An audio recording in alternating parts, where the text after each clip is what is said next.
Thank you. Thank you, guys. Good morning, Wisconsin. So, I'm going to start out this morning. Have any of you ever asked your boss for a raise? You've asked your boss for a raise? Was this his reaction?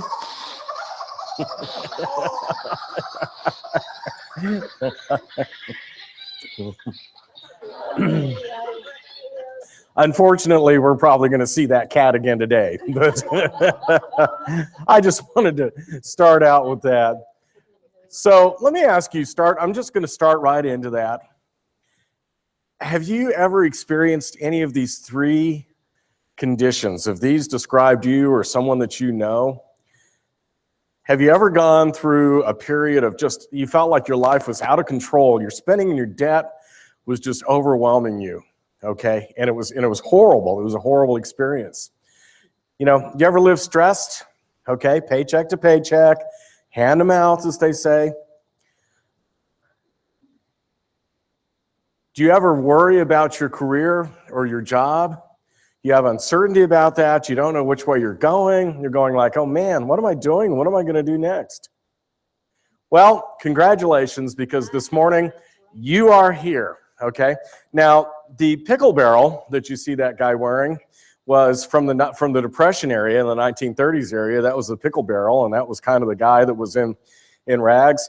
However, okay, I'm not going to tell on myself because this is church, but being that this is Wisconsin, that could be a barrel of a different sort. It might be something you do a rosé or a Cabernet in. Is that where in a pickle comes from? That's where in a pickle comes from. That's right. So if you're in a pickle, you're sitting in a pickle barrel. Well, unfortunately, this guy just didn't get there. His phone started ringing, constantly. He probably had a few financial emergencies, one or two. He may be headed to bankruptcy by about that time. Or he could be headed to a foreclosure. He could be losing his house. But this guy, like you said, thank you, he's in a pickle. And then we look at this, and financial freedom, he wants to be on that exit. That's the exit. He wants to get out of that barrel. He'd like to be wearing regular clothes like that, because he has no idea if he's going to even afford retirement or not. He doesn't know what his retirement's going to be like. And he has no which way to go. Where do I seek help? Where do I go for guidance? Where do I go for this? So his future is fairly uncertain. Well, today we're going to turn that around. Before I tell you what we're going to learn today, though, let me tell you a little bit about me and about my wife. Okay, so as Alex introduced myself, Tom Beeson, my wife Rebecca is my co-host today. She's going to be doing some stuff with us today as well, so you're going to get to see her up here. There was a period in our life right about the 2000 or so where in the late 1990s, Becky and I found ourselves in exactly that same situation I just described. We were out of control. We were in a pickle. Things were not going right for us. I was miserable in my career. I had a job and my career was uncertain. I didn't know what was going on with that. I had no plan. Things just happened. Life was happening to me. It was happening fast. And I was under control of some influences. And I was really in denial about my situation. My situation kind of kept me in denial. And then actually, before I tell you what happened next, I want to tell you this. I found out later that I was normal, okay? Because that's what normal is. In today's society, if you go through and you look at people, normal is probably going to be, I'm broke, my savings account, I'm bouncing checks left and right. My phone is ringing off the hook. I don't even want to answer my phone anymore. Things are in a bad, bad way. Well, around 2001? Right just before 9/11, as a matter of fact, we attended a seminar at our church. We attended a class at our church called Financial Peace University. How many of you guys have been through Financial Peace University? Okay, so we have people who have been through Financial Peace University. God bless you. So you guys know exactly where I'm coming from, right there. Those of you who've not been through Financial Peace University, it's my privilege to introduce this to you. And many of the concepts that we're going to be learning today actually come from Dave Ramsey or from Financial Peace University. All right? Well, we went through that, and that turned our lives around. We started getting rid of some debt.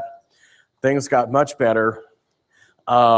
We just felt like God has blessed us, and God had worked through our lives, and God had lifted this huge burden right off of our shoulders.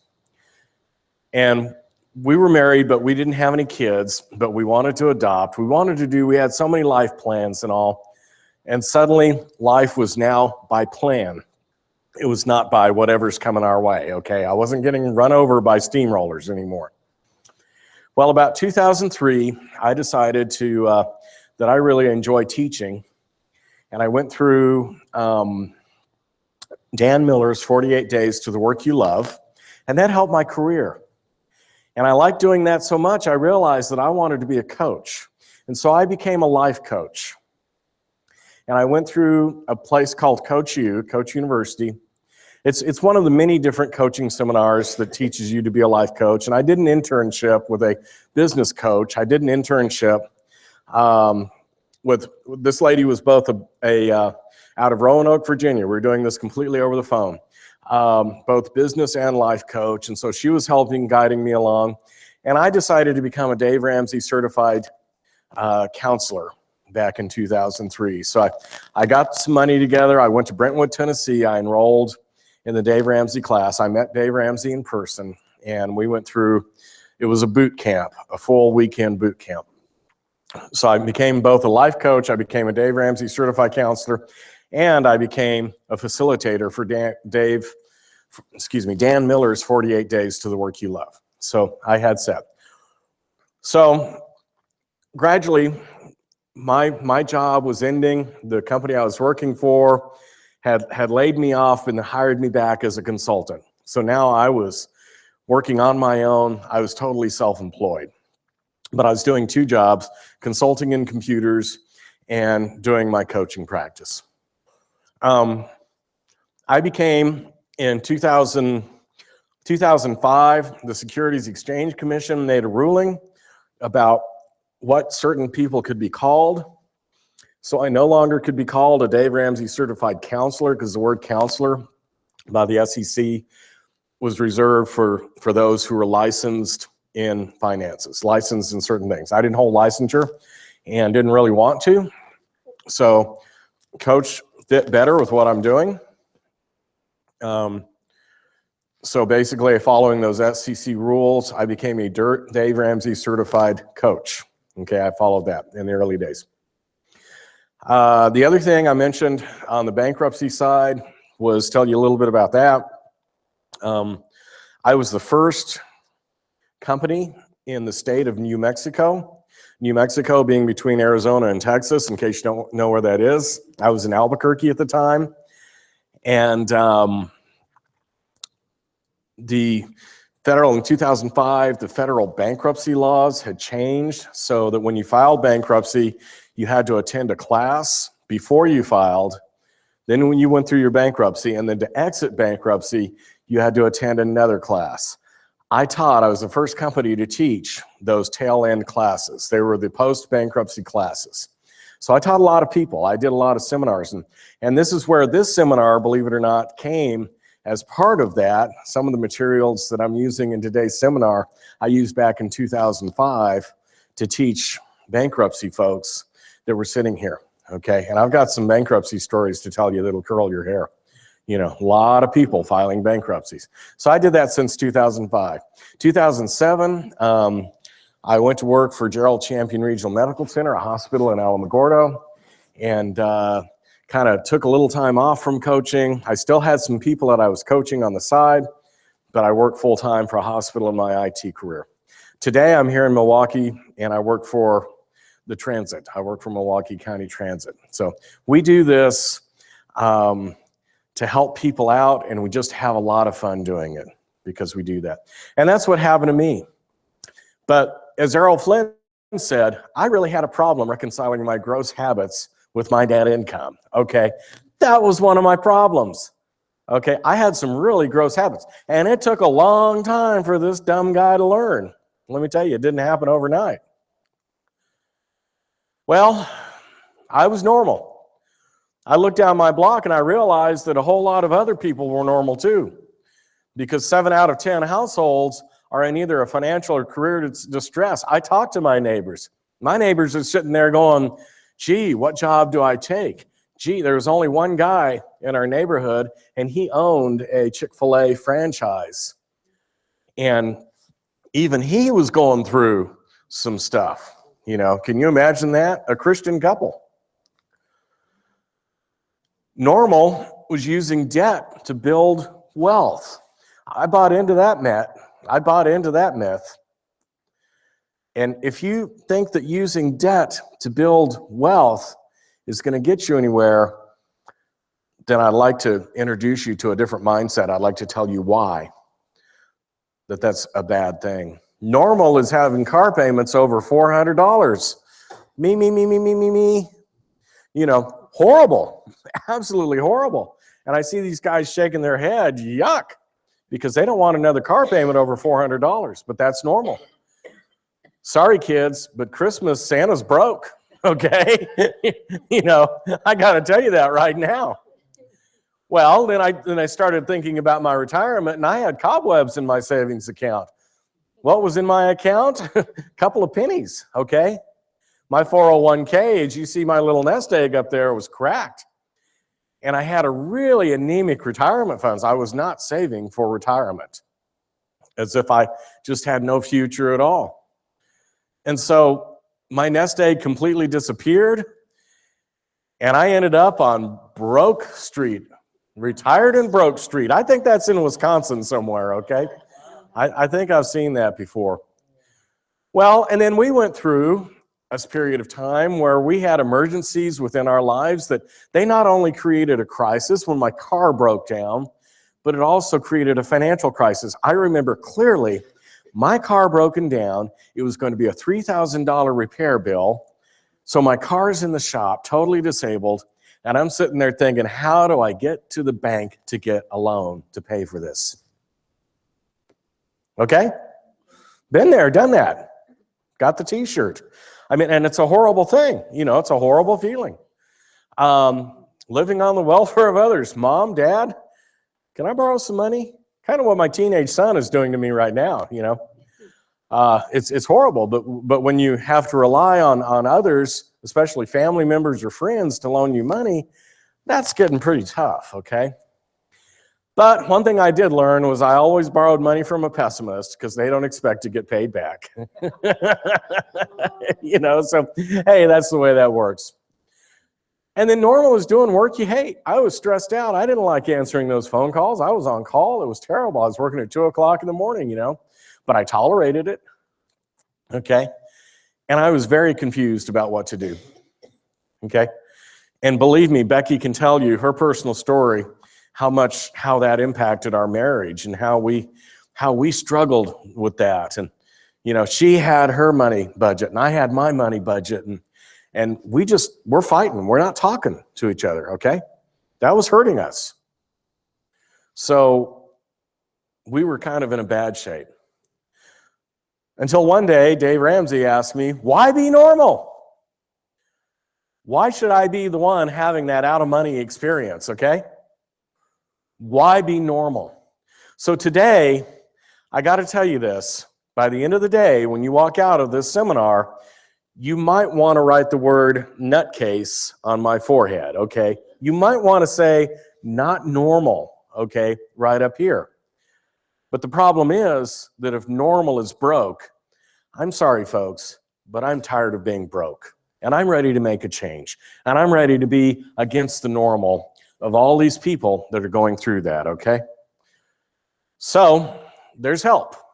Today, what we're going to do is we're going to look at a step-by-step system.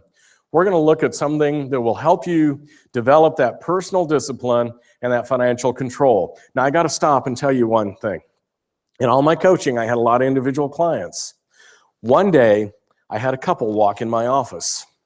This gentleman had just retired from the Marine Corps, okay? He was like a major or something. He was an officer in the Marines. And they're in financial trouble. And they're having difficulties there. And they came to me for coaching and for counseling. And he said, I don't understand it. I remember it, Tom, I'm a Marine. I know discipline. But what's going on with my finances? And I said, sir, discipline is not what you need. It's not a discipline issue, okay? You're using the wrong mindset and you're using the wrong tools. It's like you're hammering a nail with a screwdriver. Stop it, okay? It's like you're using a pair of pliers to drill something, you know? Yeah, you can do it, but it's painful, okay? So I'm gonna give you some tools today. I'm going to give you a mindset. I'm going to give you a thing so that the discipline part of it is easy. As a matter of fact, the discipline part of it actually becomes fun, and you don't have to be a guy in the Marine Corps. Okay? So you really need to know that. We're going to give you some educated guidance today. And we're going to talk about skills that you may not have been taught elsewhere. And that's part of that education. Because one thing that Rebecca and I realized was that there's a lot of things that we were never taught. We got into trouble because we didn't learn it. I saw my dad pulling out the credit card all the time out of his wallet, constantly. Well, he didn't know it, you know. For him, he was a medical doctor. He could do credit cards, but I know my dad struggled. Oh, I know he struggled. My mom fussed at him constantly, you know, constantly worried over that, and I saw that. So what we're going to learn today is we're going to, first of all, learning how to set our priorities. We're going to also learn that we need to start where we are, no matter where you are. Everybody in this room is at a different place with their personal finances. But no matter where you are, you need to find out exactly where you are, and you need to start there. You need to make a plan, and that's what we're going to teach you today.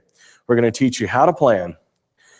We're going to teach you how to dump your debt, get rid of your debt, whatever debt you have. Some folks in this room may not have that debt. A lot of folks do. So we're going to teach you that. And if you're in the process of dumping debt, we're going to give you encouragement and keep you going, because that's part of it. And then we want to talk about what it's like, because I want you to have a vision for your future about living debt-free. So let's go ahead and get started this morning. If at any time during this presentation you have any questions, please feel free to ask. We're going to be doing some activities, and let me kind of give you an idea. We're going to be doing some activities, breaking out into groups. We're going to be doing some really fun stuff today. So I'd like you to work on that, okay? So we're going to talk, first of all, about setting our priorities. So if you'll turn in your workbook to page 4 there.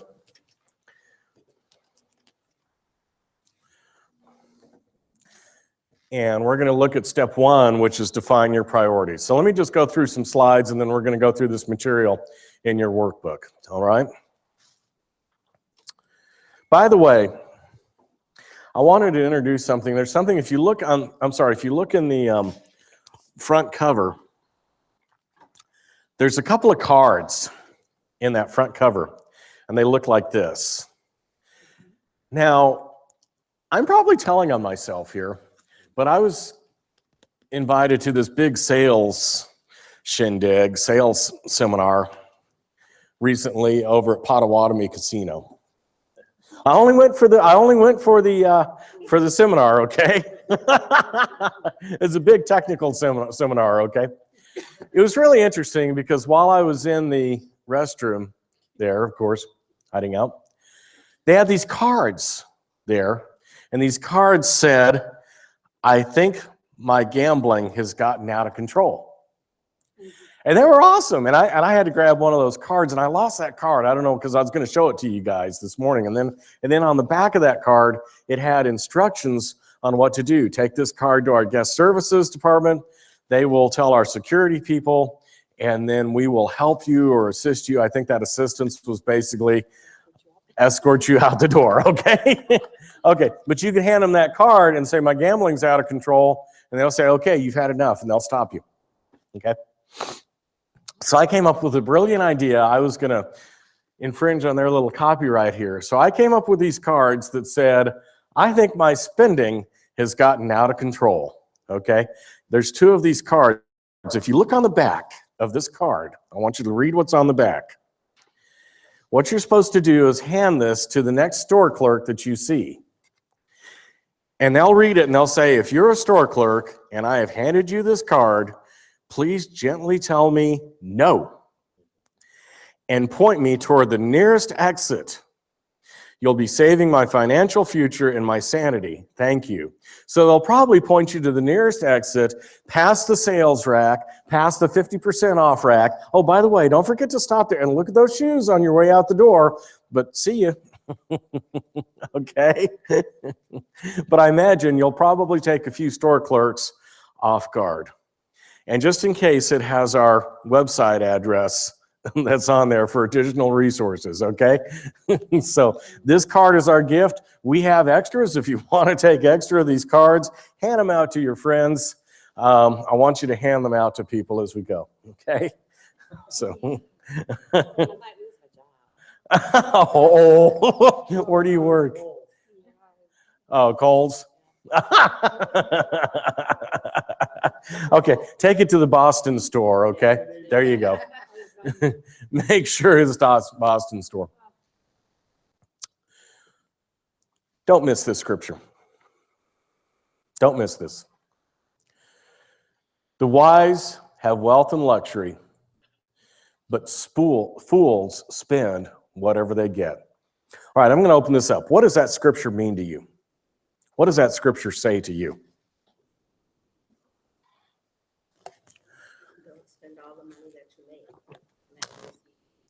Don't spend all the money you make and receive. What else? Do what? Wise with your finances. Be wise with your finances. Anyone else? Folks, that was written over 3,000 years ago. Do you think that what was written 3,000 years ago by a guy named Solomon applies today? That has applied to mankind for over 3,000 years. There are people that will tell you today, there are people that will tell you that's ancient, that no longer applies. Okay? But I'm telling you, if you're wise, you have wealth and luxury because you know how to manage your money. But fools spend whatever they get. And today, we're in the foolishness of spending more than we get. It's real easy to take my credit card and buy stuff with, okay? I need a new pair of gloves, out comes a card. I need a new snow shovel, out comes a card. No. Oh, yes, dear. I need whatever. I need a new car. The old car's breaking down. Ka-ching, ka-ching, ka-ching. Out comes the card. No. Don't miss that. See, Solomon was known as one of the wealthiest guys on earth. He still is. Believe it or not, even today. By even today's standards, Solomon would have still held the #1 position. Okay? So if you're going to learn from rich people. I got to tell you this right now. Don't learn from poor, broke guys. Learn from rich people. Learn from people who know, okay? Learn from Solomon. And that's a very biblical thing to do, okay? So avoiding the broke mindset. Today I'm going to talk to you about 2 different mindsets. So we have 2 different things. One, if you're in that broke mindset, if you're in this mindset, then you'll have overdraft charges. You're going to have problems within your bank accounts and with your credit cards and things that are happening. Decline credit card transactions. Well, obviously you're using credit cards. I had to put that there. Some of you don't use credit cards, but I'm telling you, if you got them, they're at the max. Declining savings account balance because you've got to get into your savings account. Calls from credit collectors, you know. Caller ID, best thing that was ever invented. So you can ignore whoever you want, you know. And I'll tell you why that's bad. Increased stress and worry. You start losing sleep at night, okay? Start getting those bags under your eyes. I'm telling you, folks, being broke is no fun, So we're going to do a little exercise here. I'm going to turn it over to my lovely wife, Rebecca. And we're going to break up into some groups, and she's going to explain to you now what it is that we want to do, okay? So we're going to have a little group activity here. All right. Thank you. Mhm. All right, so what we want to do is basically, we're just going to have two groups here. The men are going to be over here at this area, and Tom is your facilitator. And ladies, if you'll be over here in this area, and we're going to talk about our emotional connection with money. We're going to do it by gender because we have different ways of thinking about money. So we're going to look at those things. And as soon as, so the guys are going to write out those things, and then the ladies are going to write out the things that we think about. And then we're going to compare the two. All right? So Okay. if you would please go on over there, men. And guys, we're kind of outnumbered, so let's get going.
All right, feel free to grab some coffee over there if you like. We're going to go ahead and continue here. Hopefully we got everybody back. We had a couple of guys have to go. They snuck out on us.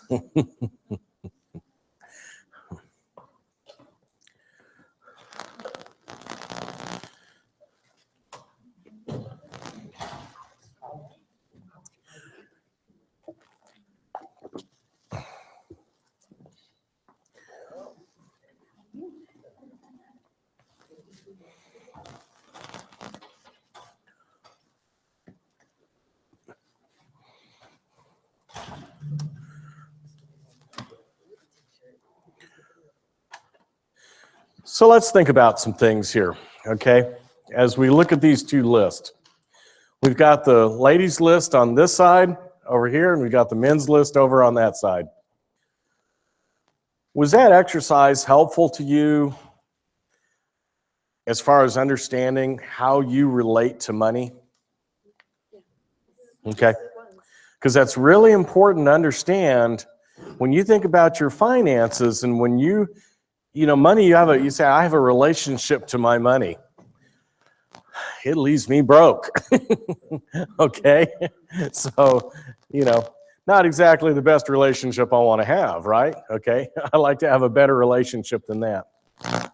Let's talk about some other things than this debt-free mindset and this broke mindset that we have. Remember, we're talking about a mindset that we call the broke or the poor mindset. Now, I want you to think about some things here.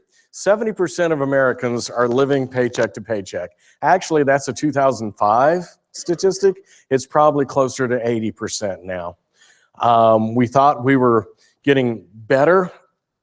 Turns out we've gotten worse. Over the last 8 years or so, 12 years, we've really hit rock bottom on some things. Yes? I don't remember the percent of Americans, but there was something out not too long ago where there's a percentage of American households that have $5,000 or less in total savings. I mean, there's just nothing out there. And I think it was huge. I think it was like around 80%. 87%. I saw that statistic. 87% of American households have less than $5,000 in their savings. Okay? Less than $5,000 in their savings. Well, bankruptcies continue to be at an all-time high. Remember I told you this slide? I was presenting this in 2005, and I went and I looked at the statistics, and bankruptcies are still floating up there. We still have a ton of people going out there and filing bankruptcies. Obviously, debt has become a way of life. Okay? Debt has become a way of life. Remember, that's normal. That's normal to carry credit cards and all. Now, the average savings rate, this is a 2005 statistics. Back in 2005, or 2003, the savings rate in America was negative 2.2%. Europe was 11%. We've gotten better as far as our savings. We're now at 4.7%, positive 4.7, but that's still pretty bad. That's still really bad. Europe is at 12%. We're going to have this in your workbook here. So where do you think your priorities lie? Okay, how do you prioritize your money? I want you to turn, and we're going to do another exercise. And on page 6 in your workbook, I want to give you, take just a minute, and we're going to take about 5 minutes or so to do this. I want you to read each statement, and I want you to circle the statement you agree with. Okay? So page 6, it says, what do you believe about money? And circle the numbers that describe you and your current way of thinking. We'll take just a few minutes to do that.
Need a little more time?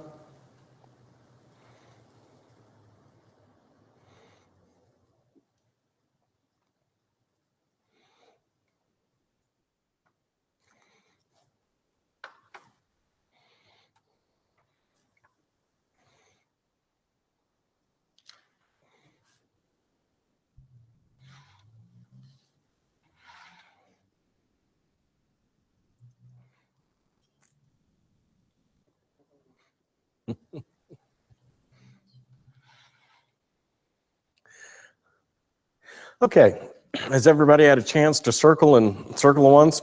Okay, now what I want you to do is I want you to, without discussing these one by one, count up the number of ones that you circled.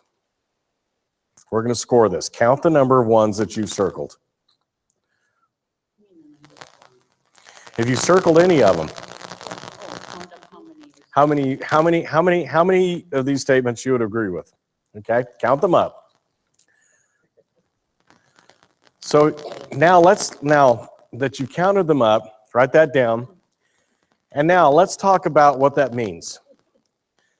So if you have circled more than 6 of these, if you've circled, I'm not going to do a show of hands, don't want to embarrass anybody. If you've circled more than 6 of these things, congratulations, you're normal. You're broke. Okay? If you circled more than 8 of these, I'm not going to congratulate you because you are in crisis mode. Okay? You need to come see me. You and I need to talk. Okay? If I had an office in coaching, you would probably be in my office.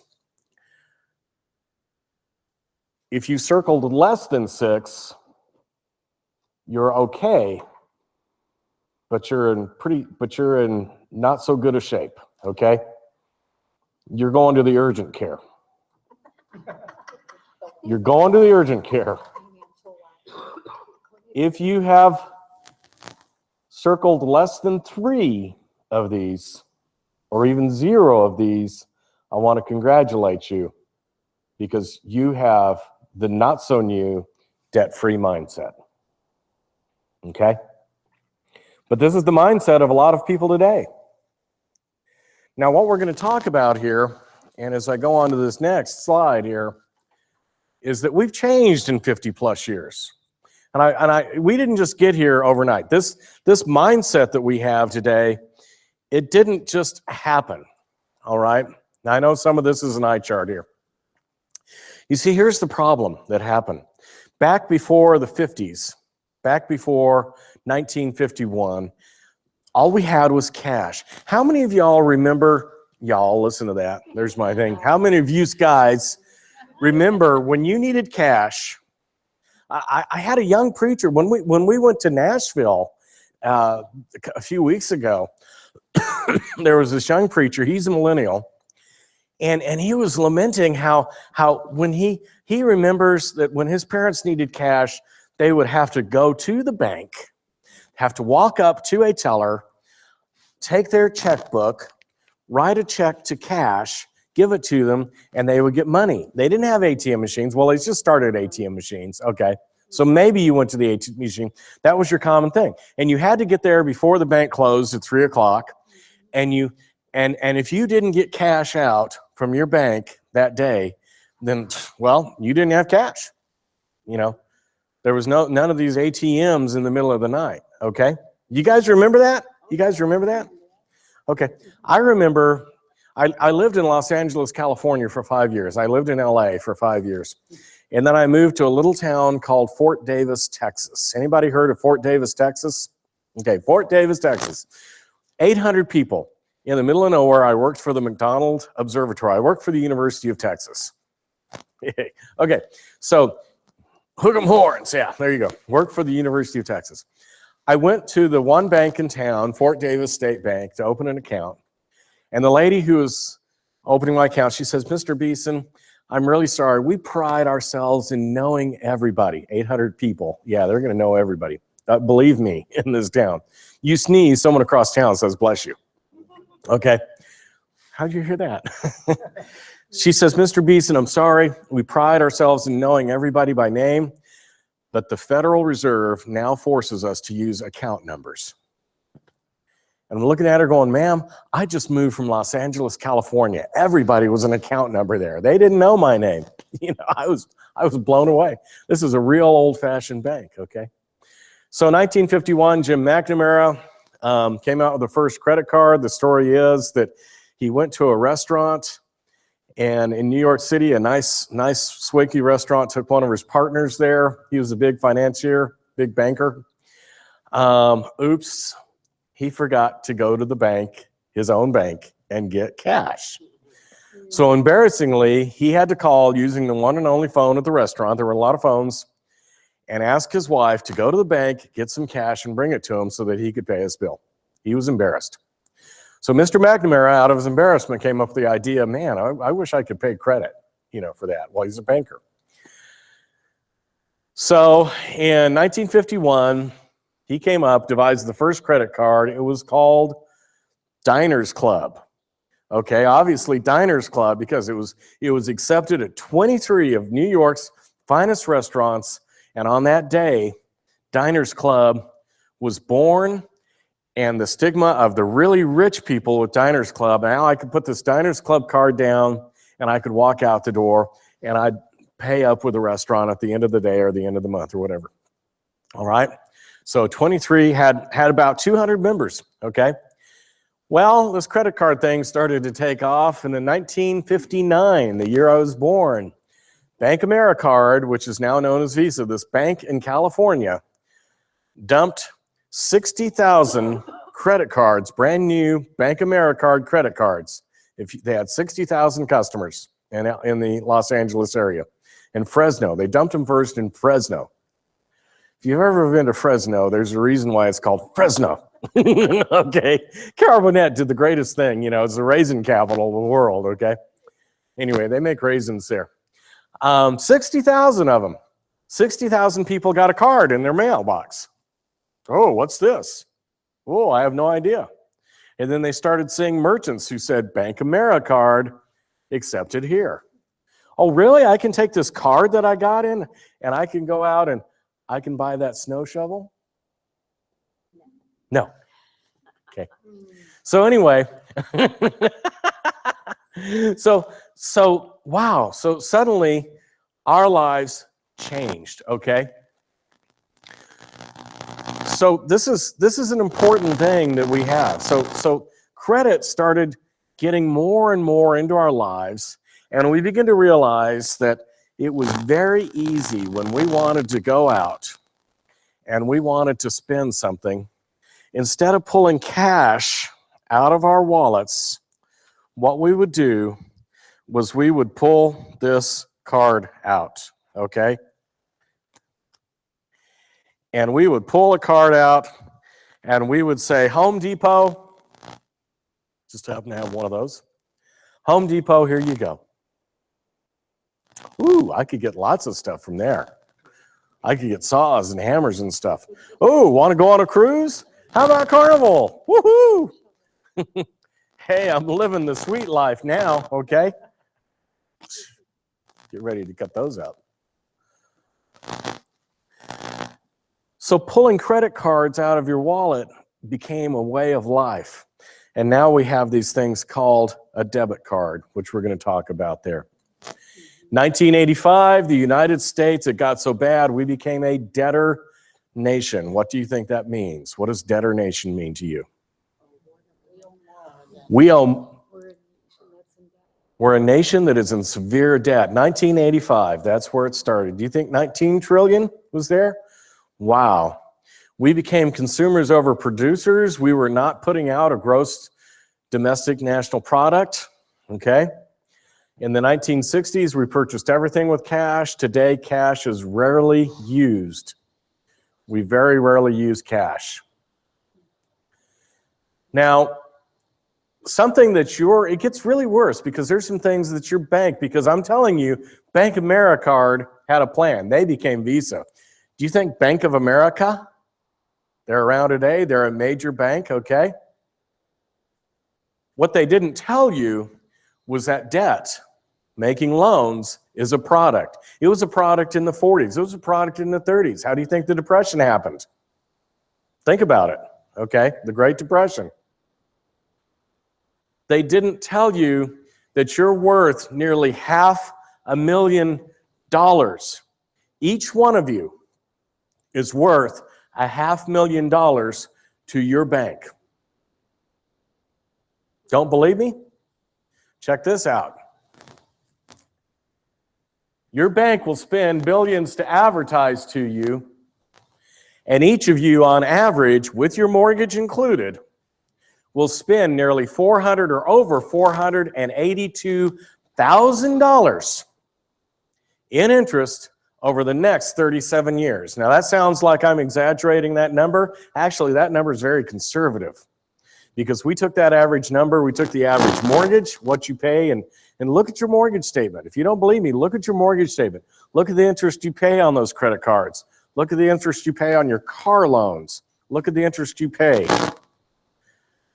And believe me, by the time you add that up over your working lifetime of 37 years, and the average person will work 37 years, that's the average. No wonder people are working into their 70s. No wonder people can't retire early on that. Debt is our number one nemesis. Debt is our number one problem that we have today. So planning our spending is there. So no wonder that we read in Proverbs, no wonder that 3,000 years ago that Solomon wrote, just as the rich rule over the poor, the borrower is slave, servant to the lender. Okay? No wonder he wrote that. He knew what it was to be a borrower and be servant to the lender. So we're going to change our mindset today. Today, one thing I'm going to do is I want you to think about a little bit different or completely, totally different mindset, okay? Write nutcase across there if you would. I want you to take back control, first of all. First thing we're going to do is teach you how to take back control of your finances. Second, I want to give you a vision. I want you to visualize this. Third, I want you to plan. If you learn nothing from this seminar, learn one thing. I don't call this plan your spending by accident. Okay. You got a plan. The word plan is in there. I want you to show gratitude. If my slides look out of order, that's on purpose. I should have reordered them. But I want you to show some gratitude, because we have to learn, and we're going to show, we're going to teach, because that showing gratitude leads toward this thing we call contentment. Because by showing gratitude, we learn contentment. And contentment is a big, big thing to stop pulling those guys out of our wallets and loading ourselves up beyond what we can pay, okay? So we got to do that. I have a lot of dangerous props. One of the things that we're going to learn is setting priorities. I bought this as a prop to show you today. And then I realized, yeah, sure. Yeah. And then I realized, wouldn't that have been bad if I actually won? Okay. But there are people who rush to buy a lottery ticket today, okay? Because they're sitting there going, I spend, oh man, I got to pay this off. Well, there's a quick way to pay it off. No, there's a quick way to get broke real fast. Do you think I won? Obviously not. Okay. You see, there's that hope of winning the lottery, okay? That's why people get into gambling addictions. That's why people get into all these different addictions that they get into, and then they get into trouble. Folks, today, I'm going to help you be addiction-free from that. You should never need to buy a lottery ticket and why. Okay, don't do as I say, not as I do. You know, I have to have that for my seminars. Yes. My mom and I were joking around, and we actually went and bought one lottery ticket once. And the only reason was because we'd heard this joke that this guy went to heaven and he asked God, how come he never got to win the lottery? He wouldn't let him just buy a ticket first. So you got to buy a ticket first, yeah. So we did it. Well, I think I know why God has not blessed me with winning the lottery. I'm telling my wife about my dad's Uncle Herschel. He's my great uncle. Awesome guy, lived to be 104 years old, okay, 104. One day my sister, Mary Charlotte, and my dad went to visit Uncle Herschel. He lived in Waldo, Arkansas. And they walked into his house. Now, Uncle Herschel, he's over 100. He's a centurion. So he goes to his drawer. He pulls out a crisp $20 bill, and he hands it to my sister. Takes a quarter out of the drawer, hands it to my dad. My dad goes, Uncle Herschel, why'd you give her $20 and only me a quarter? And Uncle Herschel said, never give someone more than they can spend. Dad is going, great, all I get is a quarter. So I think if I go to heaven and I ask God, why didn't I win from this lottery ticket? Probably because he's going to say, well, I just never give anybody more than they can spend, believe me. Okay, that's probably going to be his answer. One of the other things of changing our mindset, not only setting our priorities, we got to get our priority state. And I'm going to help you in today's, by the way, priorities is a big thing because I'm going to show you how to use a prioritized budget today. Okay, we're going to learn how to do that. And then, of course, using delayed gratification. Delayed gratification, it's not denying yourself. It's simply looking at it and saying, you know what? I like that shovel, but my old shovel's just fine. Not now. Did I just make you happy? A thing with shovels. He doesn't know why. I buy shovels. Okay. So let's get started. We've got a couple of things to do, and we're going to have some more exercises here. First of all, your first priority, this is the number one. Make sure you write this down. Make sure you look at this, okay? It's, I don't have a page. This is one thing that didn't end up there. But write this down in your notes, okay? This is very important. I want you to make giving a priority. There's a reason for that. Put it number one. Then I want you to make saving a priority, and we're going to talk making saving a priority. Is the battery wearing out on this thing? Or okay. And then we're going to spend the rest. So first priority that we're going to learn is how to give, save, and spend. In that order. Number one comes our giving. Number two comes our saving. Number three, we live on the rest. Okay? So that's basically what we're going to do. So first we give. So you want to make your giving your first priority, and you want to give with a purpose, all right? As we're purpose. Now let me tell you, God has made us givers. That's what he's wired us for. So giving, oops, I skipped ahead. Giving is something that is extremely important to all of us. I know all of us want to give, but quite oftentimes, if you've got this upside down mindset, giving is probably the last thing you put on your budget at the very bottom, right? And that's a problem because then you never are able to give because you spent all this stuff up here and suddenly you see why we don't put anything in savings, and suddenly you realize, man, it's Sunday morning and I don't have anything to give. What am I going to do? You know, well, here comes the collection, and we've gotten really good at passing that collection basket, kind of taking it from them and going, and hope nobody notices, right? Jermaine, you never notice people doing that? Okay, so yeah. So let's turn that upside down.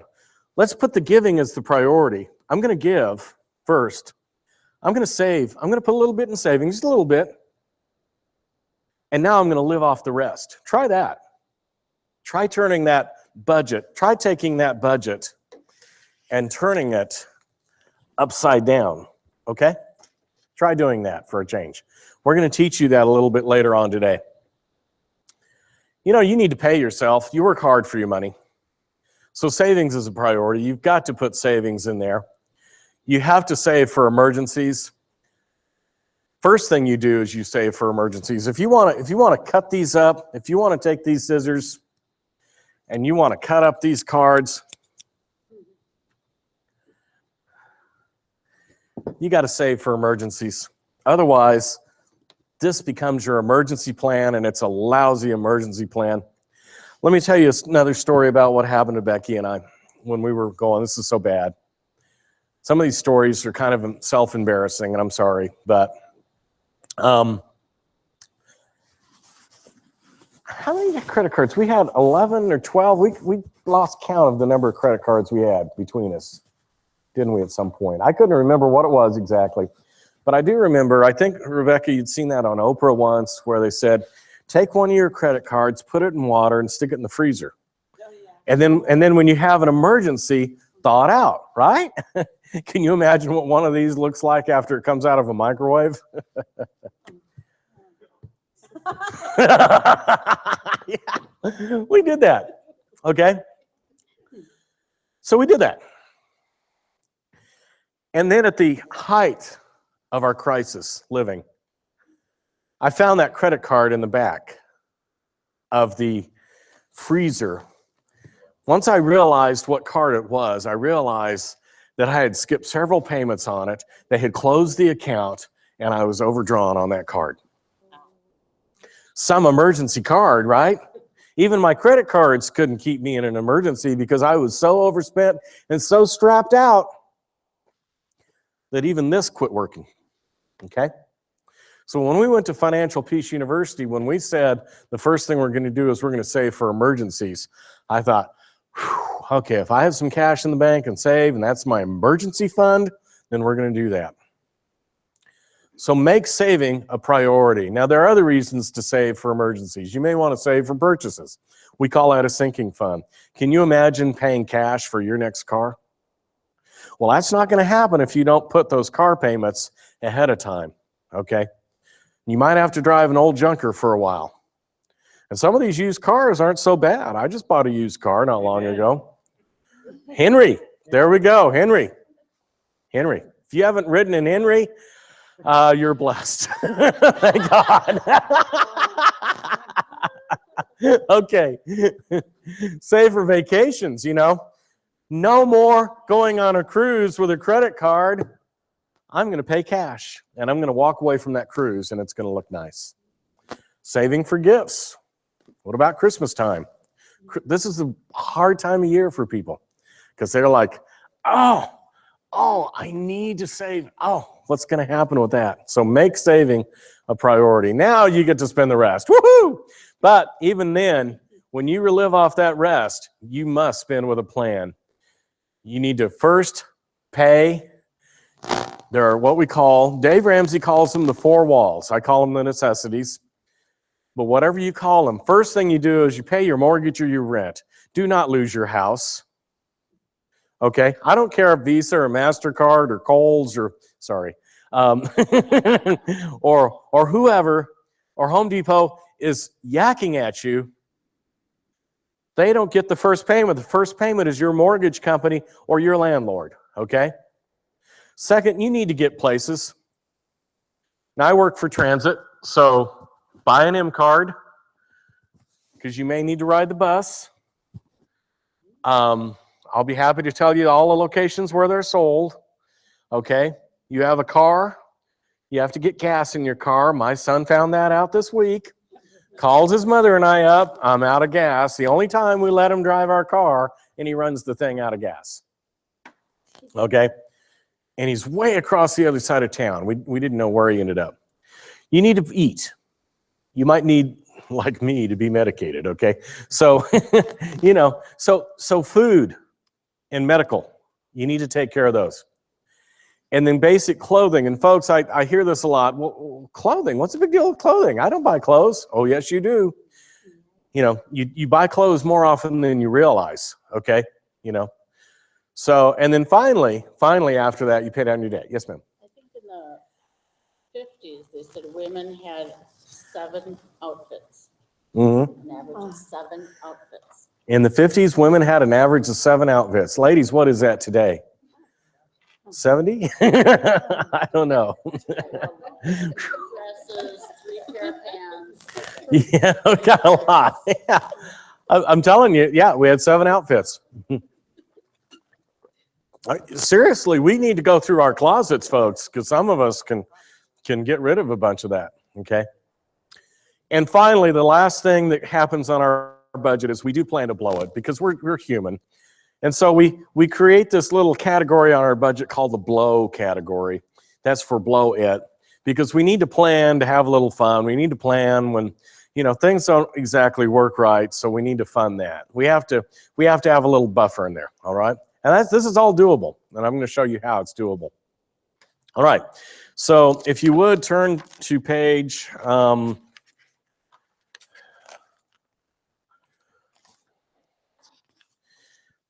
page 11, but you know what? Before I go through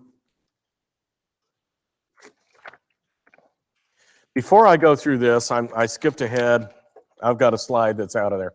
Okay, turn to page 8. Turn to page 8 of your workbook. Okay, we're going to do another circle of numbers, all right?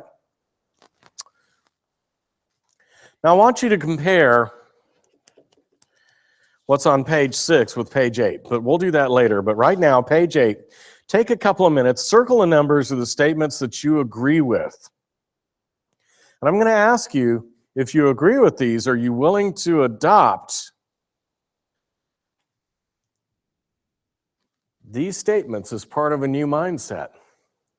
Circle the ones that you agree with, are willing to agree with. Like on the other one, it wasn't circle whichever ones multiply to you, it was only if they completely apply to you. Correct. I learned that, I didn't realize that at first, so is this one the same way? This one's the same way. So take a couple of minutes.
Eight and 9, there's some more statements on page 9 too. So when you get to the bottom of page 8, turn the page to page 9 and continue.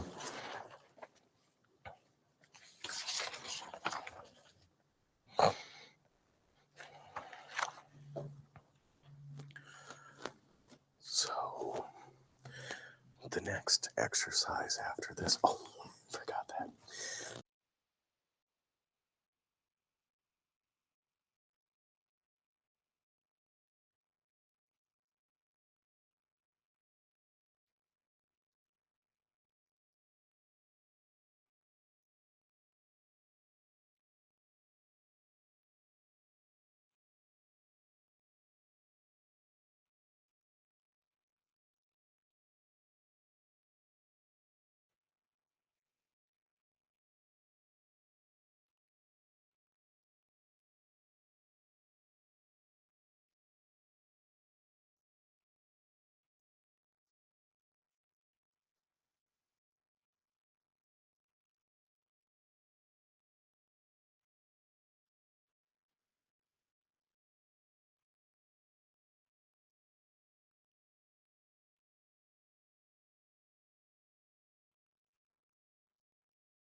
Okay, need more time?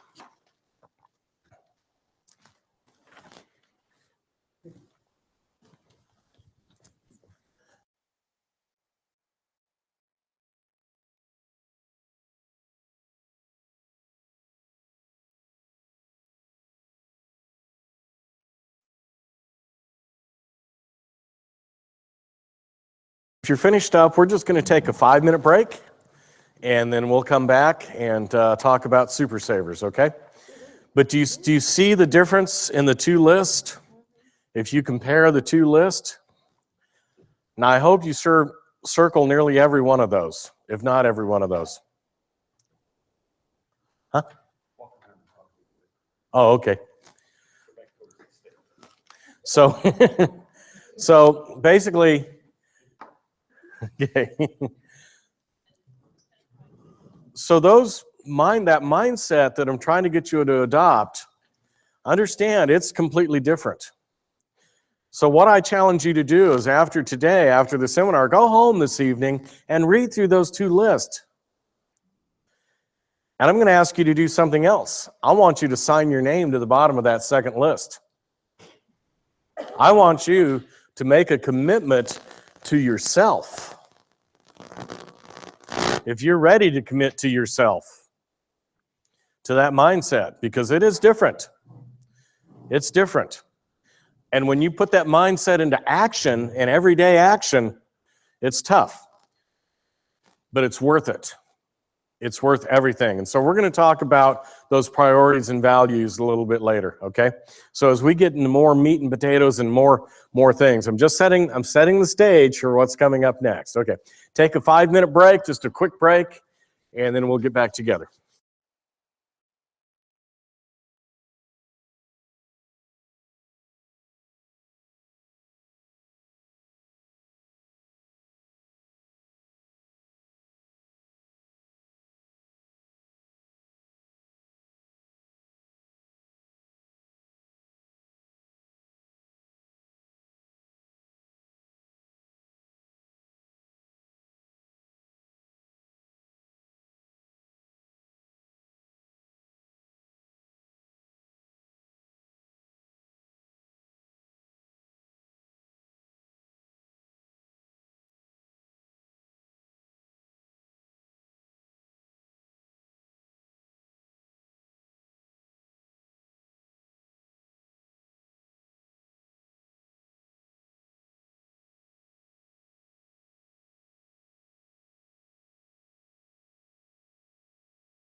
Go ahead and get going here.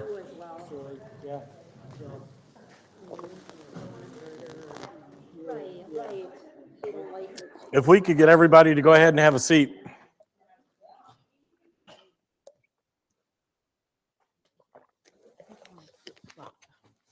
The emergency plan. Where's the envelope? Because after they've done the envelope, then they'll have a better idea of what an emergency is. Okay. So we're going to do the savings next. Is up in the slides. And then we'll go straight to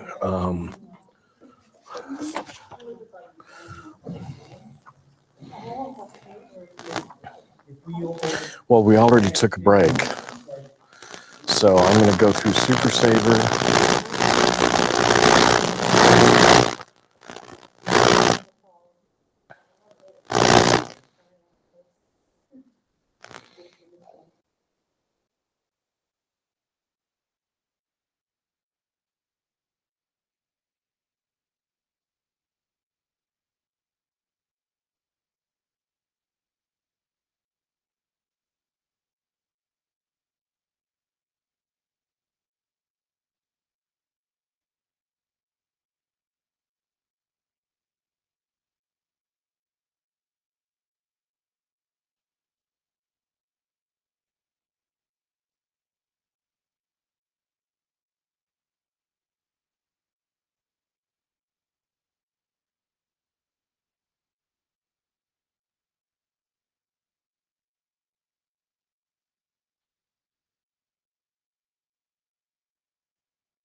Turn to page 11 in your workbook, and we're going to go through. And this is a fill in the blank. Alex is going to come up with these, but if you'll pay close attention to the blanks as we go through these slides. Let's talk about being a super saver, okay? First blank is saving must be a priority. Huh? Yeah, priority. Savings must be a priority, okay? You actually have to consciously think about saving. Your instinct will be to tell you not to save. I got all these bills, I got all these people yakking at me, how am I going to make ends meet? Your first instinct is going to be, well, I just can't afford to save. But I'm telling you, you will do this, you will make your saving a priority, you'll tuck a little bit away. All those other problems that you're having will get better, okay? It's weird. It's really upside down, but I just told you a few minutes ago, I want you to turn that mindset upside down. I want you to take those priorities upside down. The average savings rate in Europe today is 9%. Japan, 12%. And in America, we're coming in, drum roll please, we're coming in at 4.7%. Now folks, we're a lot better. We're getting better as far as savings goes, but we're still pretty bad. We're still the lowest, or not to the next to the lowest savings rate in the world today, okay? How much of their money they make and save. This actually comes from how much of the money they make they put in retirement accounts and savings. This is coming from your retirement, folks. This is telling us that in the United States, we got a whole bunch of people who are going to retire broke. Okay? All right, because we have no concept of savings. So you've got to pay yourself first. You work hard for your money. It's very important to pay yourself first, okay? Now remember that I've told you that your priority should be to give. Put your giving first. Give some, save, and then pay bills with the rest. Okay? So that's a very important concept to learn. And the other thing that you need to understand is that saving is an emotionally based choice. It is emotional. Why do you think savings is an emotional and not a logical choice?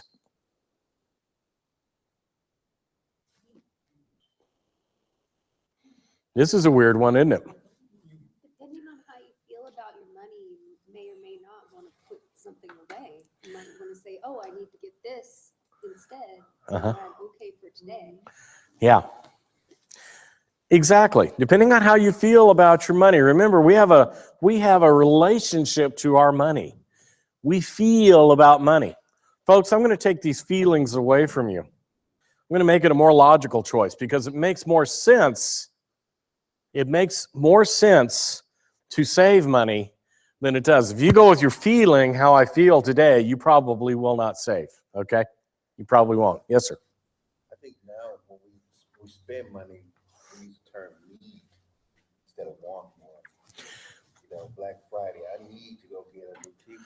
Yeah. That's not really, it's a want. That's a want. More to save, old department store. More you spend, the more you save.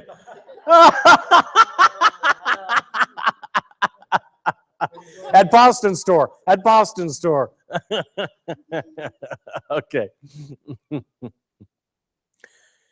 Here's something I don't want you to miss. People only save when they have contentment that allows them to stop the spend routine. This is Dave Ramsey, folks. Okay? You need to learn contentment. You need to learn to be okay with what you've got, and that's very important, you know. I'm sorry, but if that string of pearls is something you're not content with, try giving it away. Now, let me kind of get an idea. Yes, ma'am. I was gonna say, I used to buy a lot of jewelry, and I Mhm. made jewelry, Mhm. had tons. And since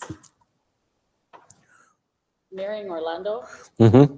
I have bought one in 4 years, one pair of earrings.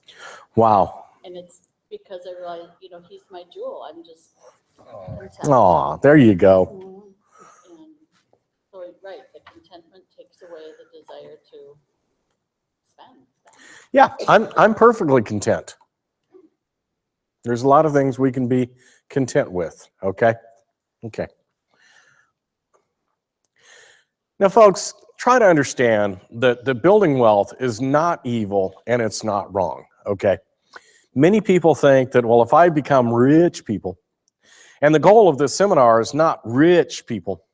The goal of this seminar is to give you peace, to give you some financial peace. The goal of the seminar is to teach you something that no matter what your lot in life, that you can handle whatever you're given, okay?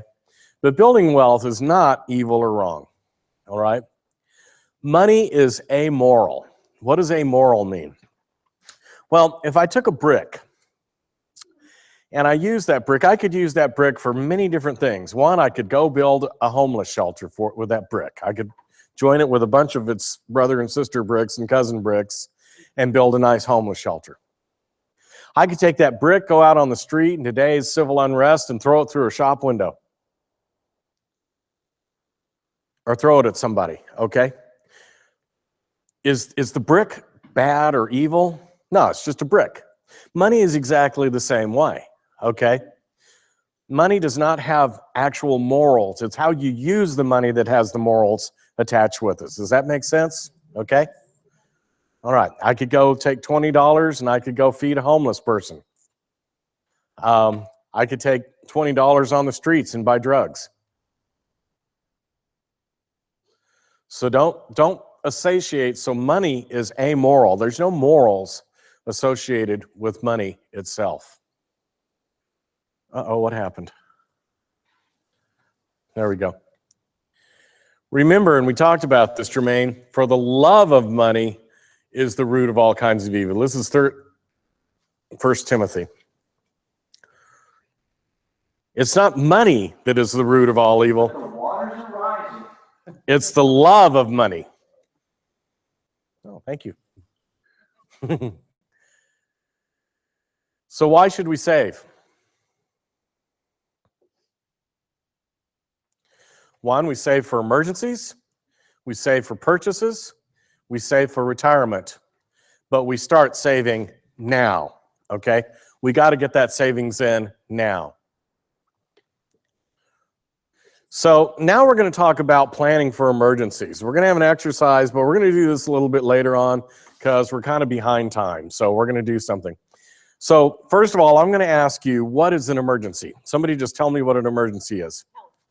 Health? Hospital. Car breakdown. Car breakdown is an emergency. What else? If you end up losing your job, layoffs. Or Okay, losing your job, layoff, that can be an emergency. That can. What else? Anybody have a washing machine? Oh, yeah. Oh, of course you do. A dryer? Water heater? Yeah. Household emergencies? household expenses. Anybody have a pet, an animal, a dog that might swallow something? I had one of those pancake hot dog things on a stick, you know, sausage Oh, yeah. this morning. As I came out the door, I cooked a couple, you know. I was going to eat it, and they were not on the kitchen counter, so I thought Becky brought them in the car. I said, honey, where's my pancake on a stick? She goes, I didn't bring it out. You didn't have it? And then we begin to realize that, well, it's missing off the counter, so guess who got it this morning? Our dog, Bella. Bella did a little counter surfing, and she did that. We watched her one day. I bought some pizza, had pizza delivered. I just turned my back for 2 seconds. I turned around, and there's dog and pizza headed out to the backyard. She had an entire pepperoni pizza to herself, you know. Oh, it's terrible. Okay, so what is an emergency? Now, first thing you have to understand, to plan for emergencies, you have to understand what is an emergency. Ladies, is a shoe sale an emergency? Oh, come on. Guys, is a snow shovel an emergency? No. It can be. It can be. That fur line one. Okay. So what we have to do is we have to define what's an emergency is, and that's part of that exercise we're going to go through later. But the first thing we need to do is, if you're going to cut up your credit cards, and you will cut up your credit cards, you want to get rid of these things, put $1,000 in the bank and earmark it emergency fund. This is for emergencies. Okay? Put $1,000 in the bank. That is your emergency fund. Tuck it away. Put it in a jar and bury it in the backyard, but put it where you can kind of get to it if you need to, okay? Now, later on, what we're going to do is that's your temporary emergency fund. Later on, what we're going to do is, after you pay off your debt, you're going to go back up and you're going to save 3 to 6 months expenses for emergencies, because when you get laid off, when you lose your job, that's when you need that emergency fund, okay? That's where you have that. If you do that right now and you've got all these credit cards, that's tough to do. It's impossible to do. You got to get rid of all that debt in order to do this 3 to 6 months, okay? So you got to be careful with that. Later on, we're going to go through the emergency spending worksheet. We're not going to do that right now to save time. All right. I'm going to go to the next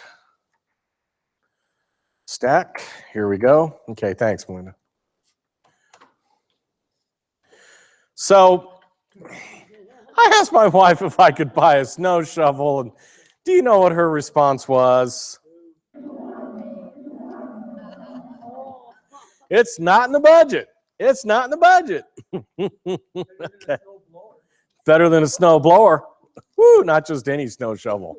Guys, fur lined, with that racing stripe on it, with that crooked handle. Woo. Okay. Back support? Yeah. Okay. We're going to go through a couple of things here, and then we're going to do an exercise just before we have lunch here. Let's turn, if you would, to page.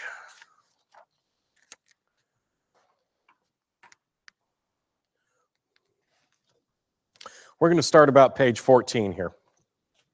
Page 14 in your workbook, where you are now. You know, being lost in our financial condition will oftentimes lead us to trouble, okay? For instance, how many of you know how much debt you owe, total debt you owe? Okay? Some people do, some people don't. It's okay. Believe it or not, you'd be surprised how many people are unable to answer that question. Okay, they don't know that. Or for instance, do I overspend in one area of my life? Is there something that I'm really spending a whole lot of money on that I shouldn't be?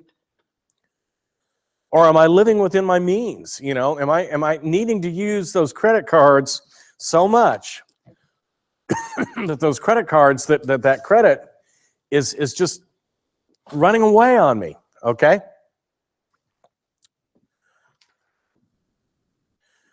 What's most important to me? What do I value the most? What's most important to me? So the first part of starting your budget and this budgeting process is knowing where you are, okay? And on page,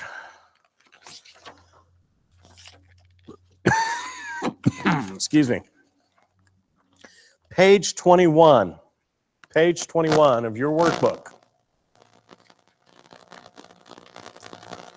Page 21 of your workbook. This is called a basic budget or a quickie budget, okay? And this basic budget, now you don't want to do this right now, but later on you can do this and you will find out where you are. We still have some fill in the blank slides, so almost there. Okay? So page 21, that's your quickie budget. That's your homework for tonight if you want to do that. Page 21 and 22. Okay, right there. All right, so the first thing you want to do is you want to gather all your current bill statements. You want to get it together. First thing you want to do is write down all your current bill statements. Write down who you owe. Write down the total you owe them. Write down what your monthly payments are. Minimum monthly payments, folks. Not what you want to pay them, but what you owe them, what they say you owe. If they say your monthly payment is $32, then it's $32. Even though you're saying, well, I pay $150 a month to these folks. No, pay $32. Pay that minimum. Okay, start right there. Keep your receipts for your groceries, your eating out, your gas. When you pump gas at the gas pump, start keeping those receipts because you're going to need them. Look through your checking account and see what you've been paying in the last 3 months. And write down any irregular payments that you have. We all have to change the oil on our cars. I got to tell you that. We all put tires on our cars, okay? I live in West Allis, and I only pay my water bill once a quarter. West Allis bills me quarterly for water. So I have to remember to pay that water bill, okay? Insurance, once every 6 months. You know, well, I get to pay the insurance company out. But still, I have to do that. There are certain payments that are quarterly payments, or maybe only every, like that, quarterly is every 3 months. Maybe there's some payments that are once a year, okay? But you need to write those down. You have to account for those, all right? So make sure that you do that. So, sorry, like what you're showing there, is that in here somewhere? That's back on that page 21, 22. If you follow that, that basic budget, this will give you an idea of what that is, okay?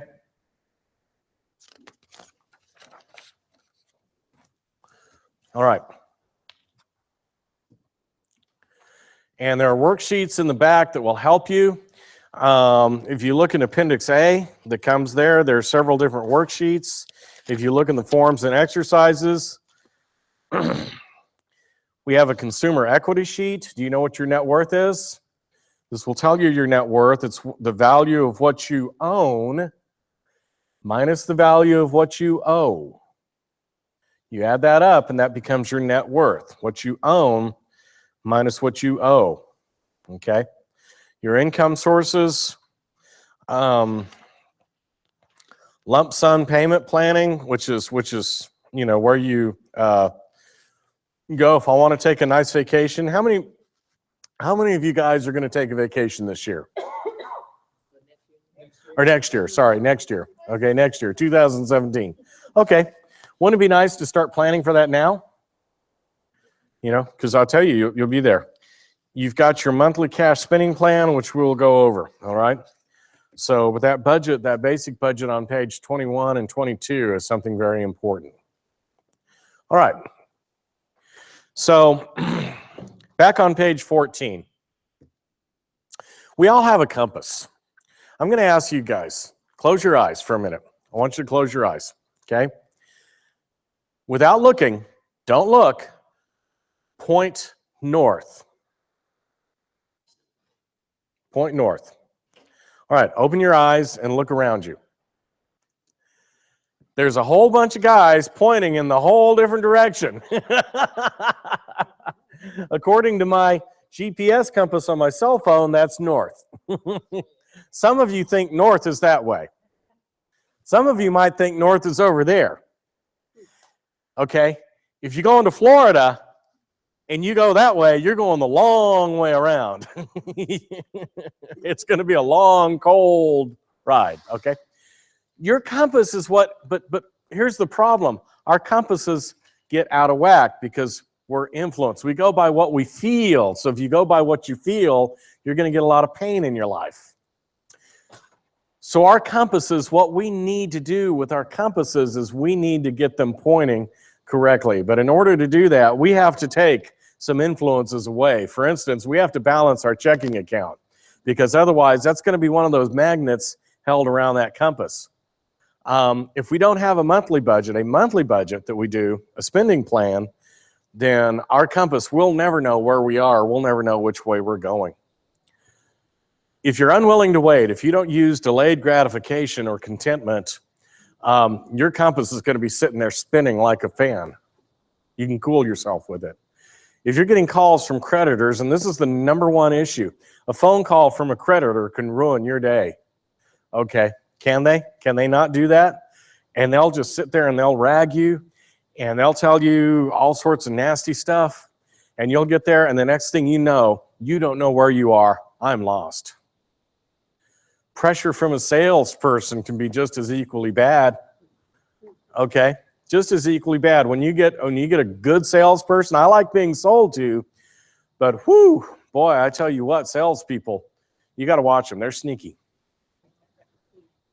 So here's the problem, that normal is not realizing what we value most. Normal is our compass is sitting there and spinning. And I've had people walk in my office where I've coached them before, and here's the problem. They love gossip. I had a guy walking in there who was contemplating bankruptcy. He owed $70,000 in debt. And I said, well, $70,000, okay, that's definitely bankruptcy. And his wife elbowed him, a hard elbow, and said, now tell him where you spent that $70,000. And I'm like, uh-oh. And he said, motocross. Motocross. He bought motorcycles and a mobile home and a trailer for his son, his teenage son, who's on a motocross circuit. $70,000 plus in debt. Probably more than that. I don't think he was being quite honest with me. I think he had some hidden debts in there too. I always suspected that. But his wife was there. They were on the edge of divorce. And it was bad. Okay. Well, I have the golf and the motorcycle rider there, but I'm not kidding you. There are guys whose priority says, I'm a golfer, man. And I got to have my golf time and I got to have my tee time. Okay. So watch out, because what you value the most, where you spend it, will also be where you spend your money too. Okay. We're going to go over the spending habits a little later on, the deadly 7 spending mistakes. But I didn't have this experience, but I know another guy, another counselor who walked in, and this lady had stuffed animals, stuffed teddy bears all over the place.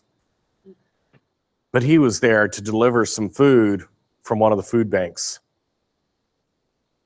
She couldn't eat. When she went to the grocery store or whatever store she went to, they'd always have stuffed bears, and she'd buy stuffed bears instead of buying food for herself.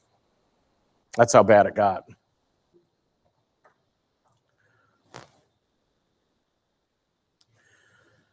Proverbs 14, something extremely important, and don't miss this verse. There's several verses that I don't want you to miss. People are wise and understanding when they think about the way they live. I want you to think about the way that you live, folks, because you don't want to be this next guy. Because people are foolish, but people are foolish when their foolish ways trick them. I didn't quite understand what this verse was telling me at first. It took a while for me to catch on to this. What Solomon was saying right here in a very important, a very key verse is that the more foolishness that I got into, I was tricking myself and I was tripping myself up, okay? But when I started thinking about the way I needed to live, not the way I wanted to live, but the way I needed to live, when I started getting in line with my marching orders, how God wanted me to walk, things started straightening out. So hang on to this verse right here. People are wise and understand when they think about the way they live. People are foolish when their foolish ways trick them. One of those is the deal, The deal. spending money for the deal. Mm-hmm. Yeah, Like, the deal. Someone's going to give you a deal. Hey, I got a deal for you, buddy. it's such a deal. This is a deal, man. Okay, you buy this car, I'm going to give you a deal on this. You buy this couch, I'm going to give you a deal. Yeah, I've been through there. You too, huh? That's happened to me. Kohl's has the best deals. If you have to say. I'm sorry, we're not going to attack Kohl's today.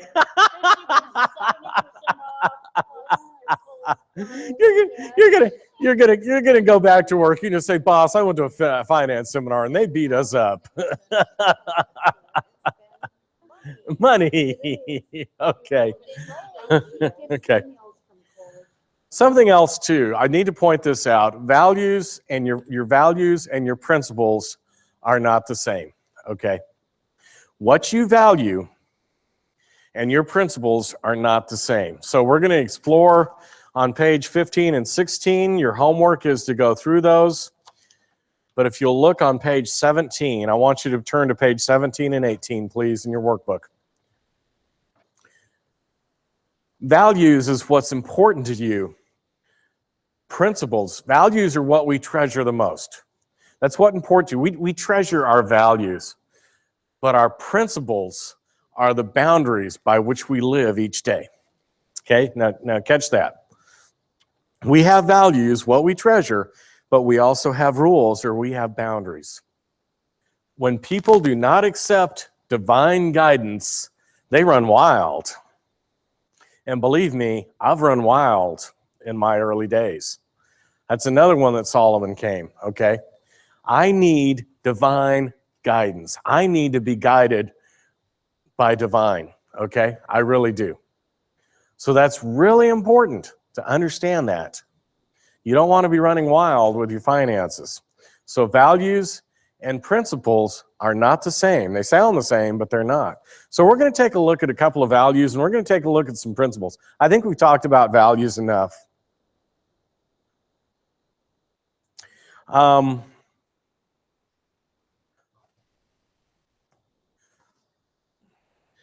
Let's take a look at what's on page 18. Look at page 18 with me. I'm just going to read through some of these real quick, okay? 1, have a vision for your life. You know, in Proverbs, Solomon writes, where there is no vision, the people perish.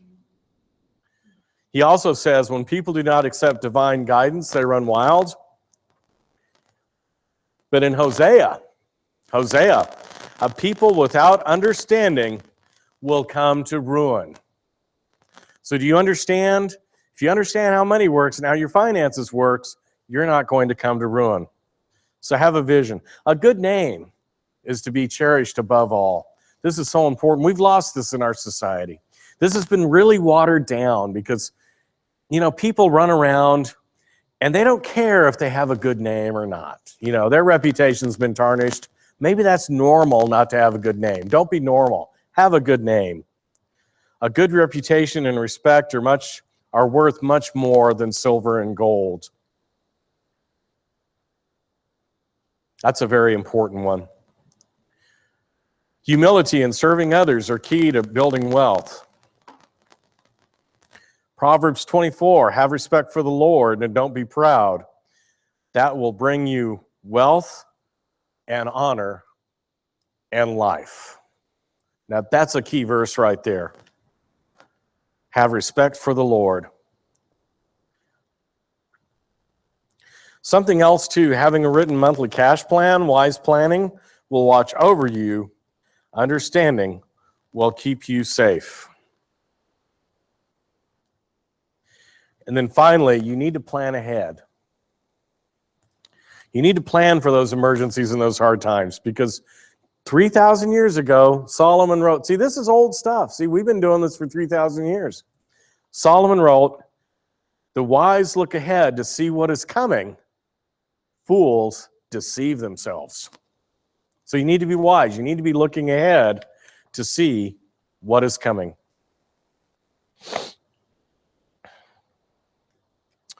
There's more on page 19. I'll let you write that. Be diligent in everything you do. Lazy hands make a man poor, but diligent hands bring wealth. And I'm not talking about these guys that are just swimming in money. Folks, if I have $10, I'm wealthy, okay? I need you to understand that. I need you to understand that it's not about having piles and piles and piles of money, okay? That's not what this is about. Believe me, if you have $10 in debt and I have $10 in savings, who's wealthy? Trust me, okay? I'm not talking about tons and tons and tons of cash. I don't think that's what God wants. I'm pretty sure God's not going to give me more than I can spend, too. Okay? Work hard and you'll have a lot of food. Waste time and you'll have a lot of trouble. Whew, ouch. Ouch. I wish I could get this over to my son. I really do, you know. Be loving, but don't be overly generous. Now, this is a hard one, because I'm going to talk about later on about co-signing loans. We're going to talk about that, you know. Don't co-sign a loan for somebody. Do not co-sign another person's note or put up a guarantee for someone else's loan. If you can't pay it, even your bed will be snatched from you. Wow, they had co-signers 3,000 years ago? They did, didn't they? We've been co-signing loans for 3,000 or plus years. That's amazing. I never thought about that. Oh, Solomon who wrote that. No, don't guarantee someone else's loan. You'll get your bed taken away from you, and you will. It will happen. I love this. Stay strong in hard times. You're going through a tough time. Solomon says, don't give up. Don't give up and be helpless in times of trouble. Stay strong. You've got the strength of the Lord behind you. And you know, acquiring money and building wealth is not the same thing. Many people try so hard to accumulate massive amounts of money, they develop this condition, and it's called greed, okay? But God says in Proverbs, don't wear yourself out to get rich. Be wise enough to say no. And when you take a quick look at riches, they are gone. They grow wings and fly away into the sky like an eagle. Wow. Yeah, you say your money has wings? That's about right. Hebrews 13. This is one of the verses Alex talked about in his last sermon. Don't be controlled by love for money. Be happy with what you have. You talk about contentment. Be happy with what you have. So that's very important. All right, finally, we get to a plan. Next page, page 20. You actually have the thing in there. I'm just going to go through this quickly because it's very important because we want to get there. So your monthly cash spending plan, understand that money is active, okay? Money is always going places, okay? They call it currency, like a river. Think of a river current. It's active. You need to have a monthly spending plan for every single month. This is where our plans fail, is because, have you ever done a yellow pad budget? Anybody in here do a yellow pad budget? Okay, so some of you guys are geeks. Did you do an Excel spreadsheet? Okay, and you write that down and you write that down and it gets fancy, but what happens with that? You throw it in a drawer. Your yellow plan budget, your budget for the year never works because every month is actually different. You need to keep your checking account balanced. And bank overdrafts are a sign of crisis living, so you don't want to live in crisis anymore. If managed properly, that, wrong card. That debit card will become a budget buster. If you don't manage your debit card, it's a budget buster. Use wisely and sparingly. Think before you use it. Your debit card can get you in much trouble. It's plastic. It looks exactly like a credit card, right? Your debit card is like a credit card, and it's accepted wherever Visa or MasterCard is. And if you're not careful, you're spending this stuff, and the next thing you know, your checking account is overdrawn because of your debit card. So watch out for your debit card. You've got to manage it too. Okay, you got to make it behave. Reasons we don't do a budget: you probably never have one that worked. Writing a bunch of numbers on a yellow pad is totally meaningless, folks. I hate to tell you that, but that's what happens. We leave things out. We forget things. Oh, yeah, I've got to do that. Yeah, there's the yellow budget. Oh, Roger's got it over here. Woohoo. Oh, anybody in here a geek? Ooh, ooh, ooh, ooh, ooh. We overly complicate that thing, you know? How many of us have come up with some really incredible spreadsheets, okay? And you make it so complicated, and you make your budget so complicated, it's terrible. You know, don't overly complicate it, okay?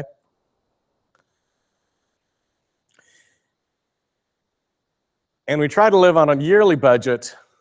We stick it in a drawer. So we really do that, okay? So we don't actually live by it, okay? Smith. I was thinking about here, pad. I like writing on the pad, but I think too, I kind of balance it out because I'm also a believer of if you do it in advance, it gives you time to, if you forget things, to come up with, oh yeah, I forgot this. If you're doing it the day before you get paid, you forget things. Exactly. So you should be doing it the month before. Right now, I'm in December. I should be doing my January budget. But I have to do it every month, okay? Every month. And so we'll talk about that, and that's extremely important. You got to get that advanced, okay? I know that. Reasons why we do: because it relieves the emergency by crisis, management by crisis from our life. Your crisis will manage you. Your crisis that you have in your life will run you ragged, okay? So we want to do that. Managed money goes farther. You'll spend less. You'll actually find out that you had more money than you thought you realized. This is going to take the money fights out of your marriages, okay? You married folks, pay close attention to this, because marriage money fights are probably the #1 stressor in marriages today. So watch out for that. When you have a budget that you can agree on each month, and we teach married couples how to go through what we call a budget committee. You know, Rebecca and I will get together once a month, and I have to write out what I think is a budget, hand it to her, and shut up. It's her turn. And she gets to go through it, okay? And change it. By the time we're done with that, we both agree. That's how we're going to spend our money, and that's it. We're done. No fights. This is what we agreed on. Do you have your month? Huh? Do you have your month? You are the committee? No. We are the committee. This is all the time. This is all the time, okay? This is how we manage it.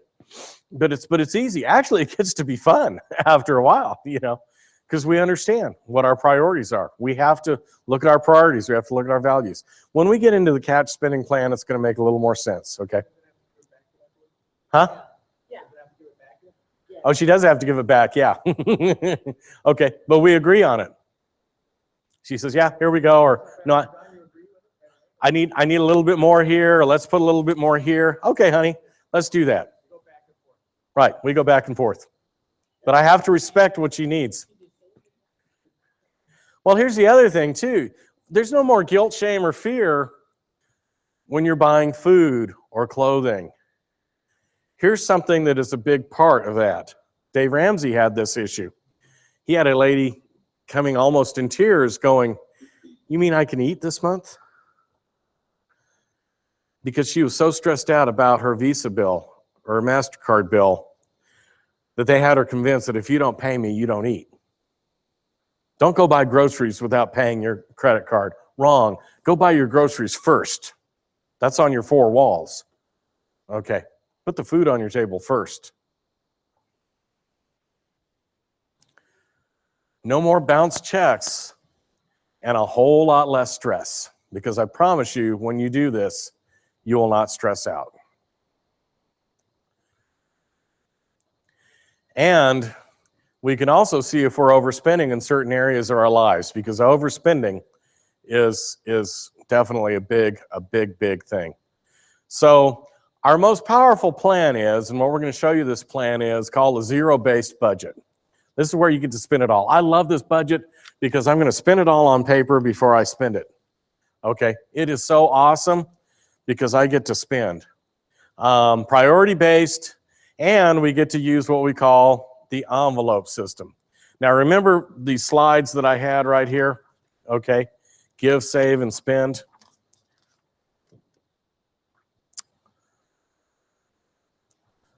I pushed the button a little bit. So this is our priority, and this budget that we're going to do puts this in priority, okay? And we're going to do, again, our spending by priority. We've seen this before.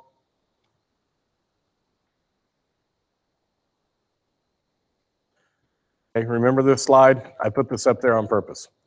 All right, finally we're going to do an exercise now. Rebecca has passed out, and she's put some money bags in front of you. Do not open those money bags yet. She will tell you what to do, okay? This exercise is her. Do you know how people budgeted in the 1960s? Well, look, I want you to turn to page 23. Page 23 in your book, okay? There are envelope systems in antique stores. There are, what we're doing in the envelope system, okay? So budgeting before the 1960s, what people did was they used cash. Remember, they didn't have credit cards. So what they did was the couple would sit down together and they would jointly decide on the categories and the amounts, okay?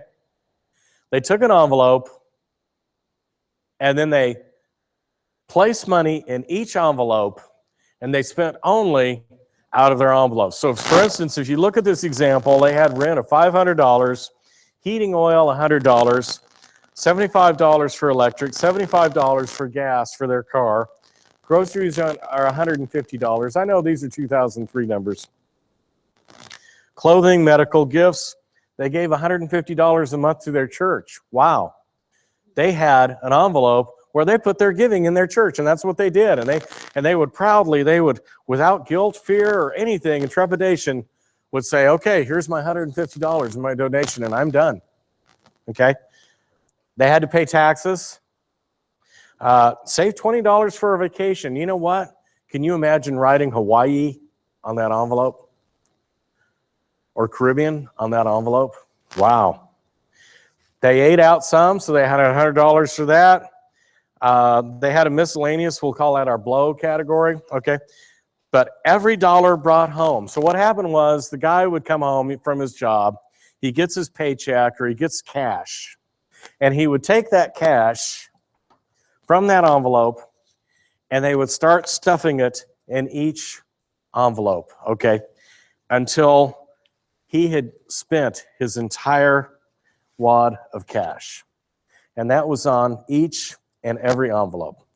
So we're going to go through an exercise, and I'm going to get rid of this water here. And Rebecca's going to lead us through what you're going to do next. All right, So everybody has an envelope in front of you. You have, go ahead and take out, there is a descriptor, just a little slip of paper that explains who you are.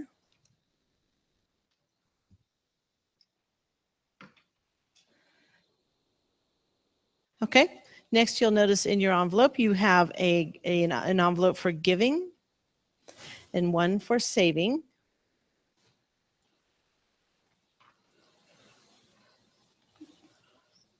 So anytime you have an opportunity to put money in these envelopes, go ahead and do that. Next, you'll find 4 payday envelopes. These payday envelopes are already populated with your cash for each of your 4 paydays. Right? Then you have envelopes for your expenditures by category, and each one of those categories are broken down into specific items. Any questions so far? Okay, now it is the first of the month. Take out your first payday envelope and read your instructions. Go ahead and open it up, take out your cash, read your instructions. Then you're going to stuff your envelopes with what you need to pay.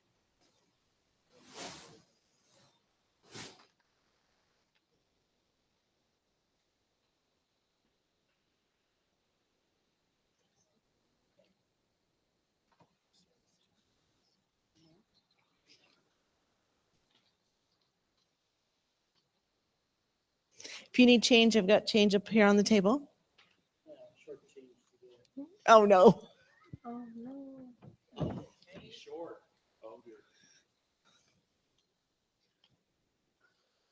What, you had to pay taxes, Bob?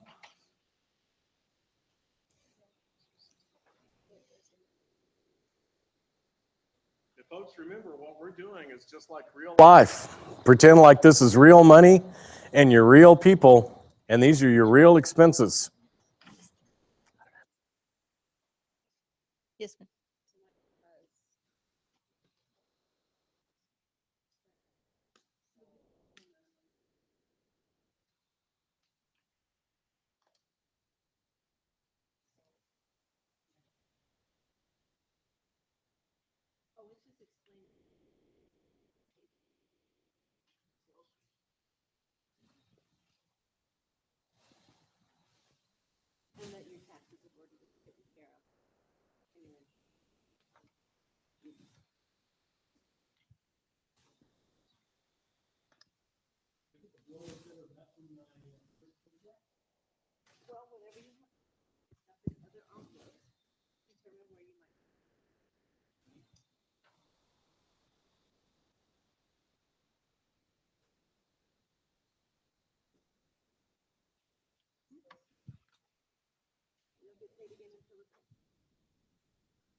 Okay, once you have all of your envelopes stuffed, if you'll go ahead and you're going to come up here to the table, you're going to pay the banker, the grocer, the gas station right up here.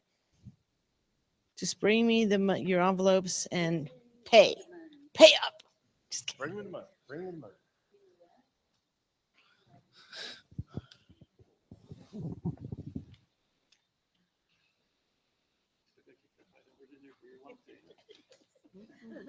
Well, don't give me your envelope. Just housing. You give them the money. So this is for House rent. your friends, okay? All right, you're paid up for your rent. Food for the bun. Okay, good. You're feeding, you're Macaroni eating. latte. And here's gas. Oh, okay, good. Good Oh, job. we did agree on it. Good, all right. Your rent. Rent. Okay. You took a lot of the money. Good. So you're gonna eat, nice. Transportation. Got gas in your car. Yep. Okay. Make sure to take your empty envelopes with you. Yeah. That's for your Rent. rent. That's a good question. Okay. Your groceries, you're feeding, you're gonna eat. Good job. For transportation. We gotta bring all our envelopes. All your envelopes. Yeah. All the envelopes that we're paying. My instructor just had me do that. Oh, okay. And what are you paying? That's that scenario. I'm paying my mortgage. You change Your the mortgage. bank. Okay, good. You're not gonna buy any food or put Don't gas in your change, car? you change the bank. You could. But I get 2 5s. Oh, that's what you're suggesting? I Yes. thought I was supposed to follow exactly what the instructions are. No, okay. Do that and Well, then you're do gonna- your other things too. Whatever you need. Can you give me 2 tens for You have a bank. $5 for You're gonna teens pay me and whatever lots. you have in your instructions. Transportation, 40. Yep.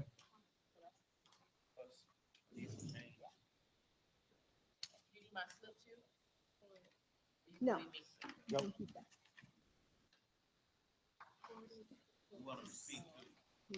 You hear him, he wants a receipt. I need $10 back because it's $6.90 and I only had Oh. Okay, so 700 in there. okay. So here you go. You keep the envelope. You're gonna need that again. And so you need 10 back. $10 back. All right. And this is my food. So actually that other 10 goes in there. Oh, okay. But you have a 20% off coupon. I got 80%. So I just spent all my money. Ooh. Okay, but what if you want to buy groceries later on in the month? Right now, we only had $20 worth. There's 2 of us, so You're good. we're good right All now. right, good job. All right. All right. Okay, so you have your mortgage. Is this a mortgage or rent? Oh, I'm not sure. Are you Rent, renting? I think it's rent. Okay. I'm sorry. That's okay. And I need $10 change. Okay. Here's your gas. Okay, and then you're buying groceries. Right. Alrighty. Good. Oh, you have a coupon. Mm-hmm. So you took out 20% on your groceries? 15, So you took well, $20 and I'm off. still $5 short. Okay. So you want $5 back? No, $5. Or you're $5 short? Okay.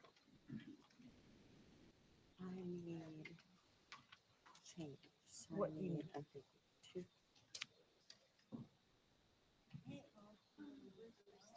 3 20s. Oh, no, 2 20s. 2 20s. 2 10s.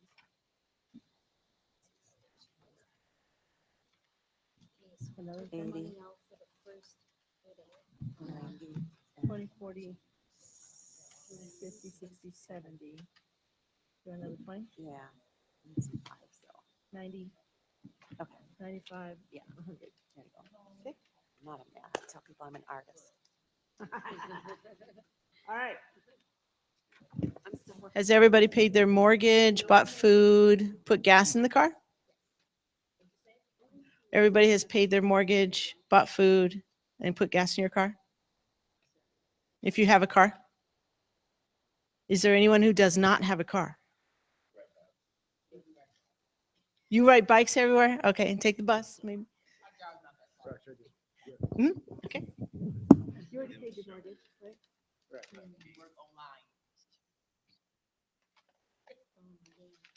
You can buy some food. So we can use the money from the other. I mean, I guess the idea is. Even, but not all of it all at once. So what's your first priority? Am I following instructors or am I trying to go by the principles? Okay, Which is- so I don't here's the know what perfect I'm not sure example. which way I'm supposed to be doing. Okay. So I've totally confused Roger because Roger doesn't have a plan. And that was intentional. He was given the money with no purpose. So it's confusing because you haven't put a name to every item. And so he has to decide, well, I don't know, what do I need? right? And so when you don't have a plan, you can just be running on the seat of your pants. Oh, we're out of food. We got to run into the grocery store. Well, you need to budget for that. You need to plan for that. So, okay, there you go. That's why I'm sorry. I made you the scapegoat. Okay. So what do you want to do with this budget? Shoot, give me 50, 220s, and a 10. Okay.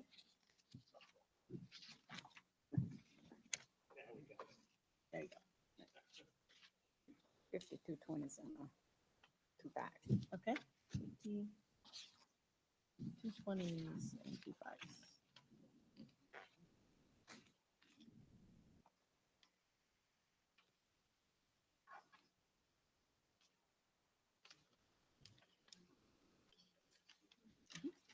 All right. You're gonna give, okay, you can just stick in your giving envelope. And you keep that, you hold on to that. Okay. And you put your savings in an envelope. So those are the two you keep. $40 is that for gas? Yeah.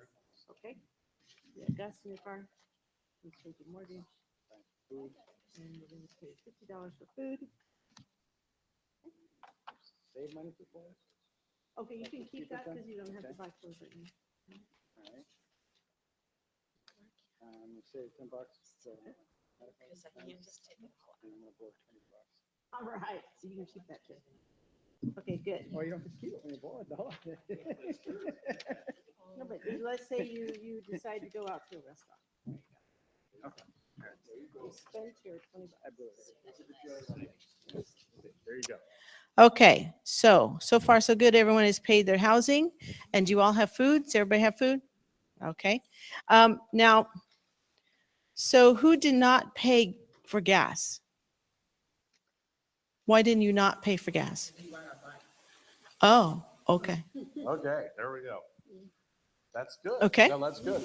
Or maybe you get monthly bus passes and you don't have to buy those until later on, maybe. Okay, good. So, Roger was the only one who didn't pay as much for groceries. He paid $50 for groceries. So you don't think that's enough, huh? So Roger may be coming to your house for lunch. Tina with their 2 kids. Yes, everybody is married with 2 kids. $50 for 4 people. Right. For 10 days. Potatoes. Potatoes and beans and yeah, there we go. Okay. So now it's the 10th of the month. Take out your payday envelope for the 10th and follow your instructions just as before. Pay each of your expenses up here.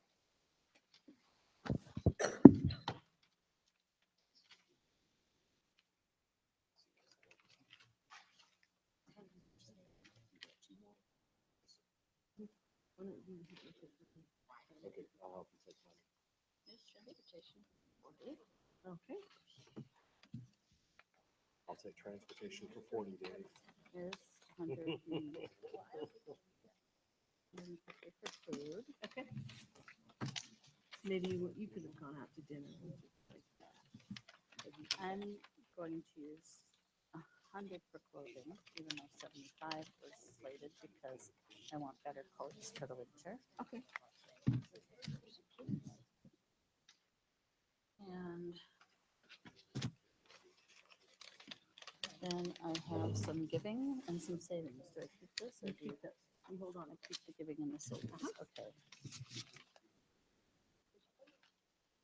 I need change. Okay, what do you need? I need a 50, 220, 760, and 2 5s.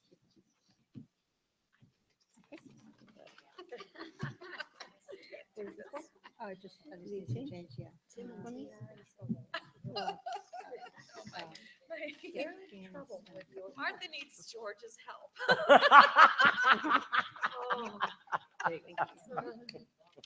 I don't know what I can't do it. You're Martha? I'm Martha.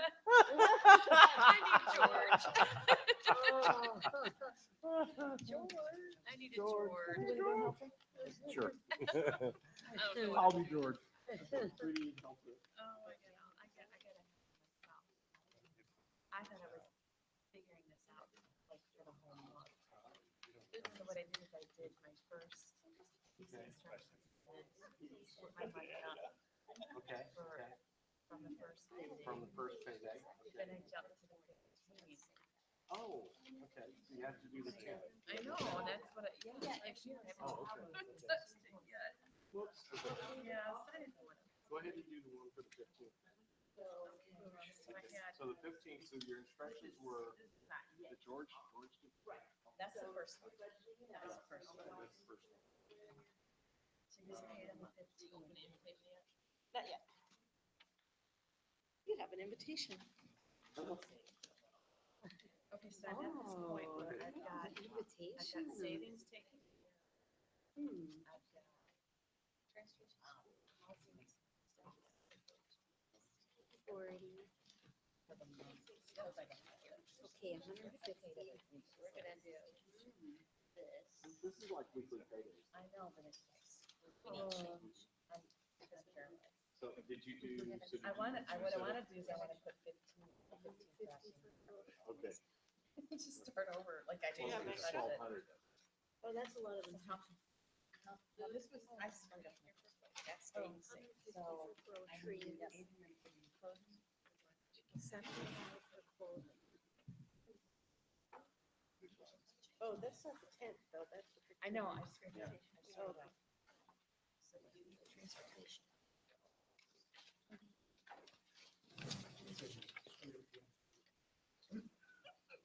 Didn't know I- 70. Huh? I do, yeah. I didn't know. Yeah. I don't. Think we need some change. Okay, what do you need? Give me 420s and 420s. ooh, Thank you. I should have Jermaine doing this.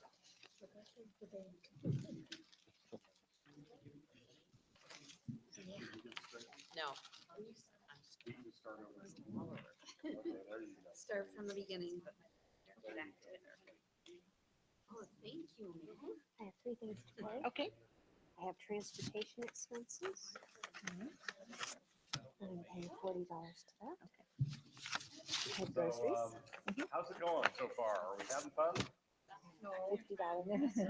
Ooh, Can't find what?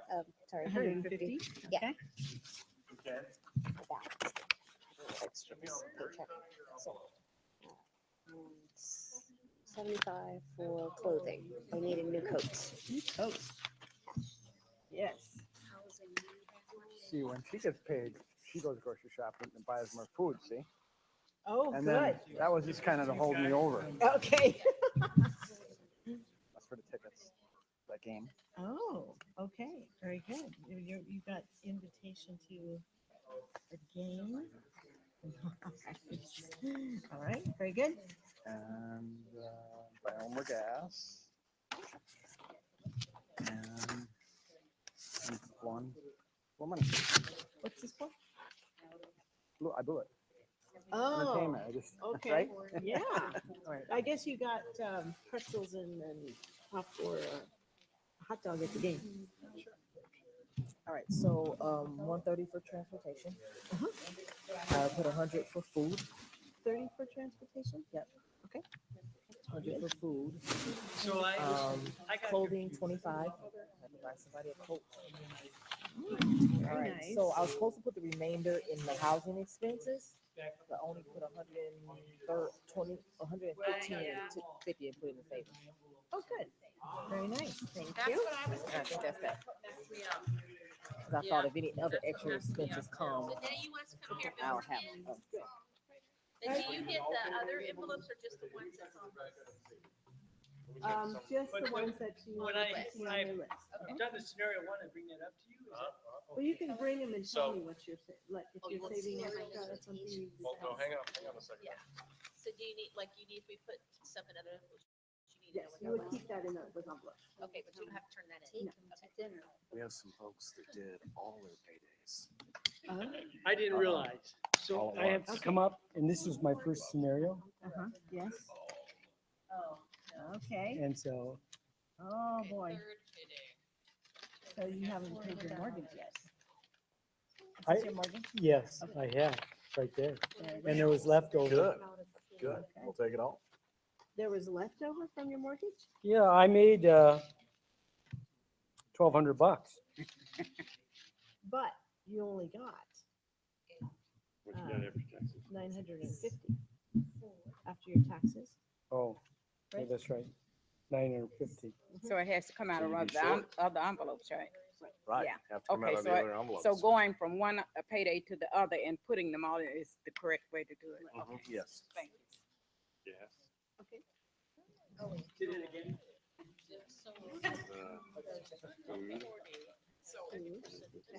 150 for food.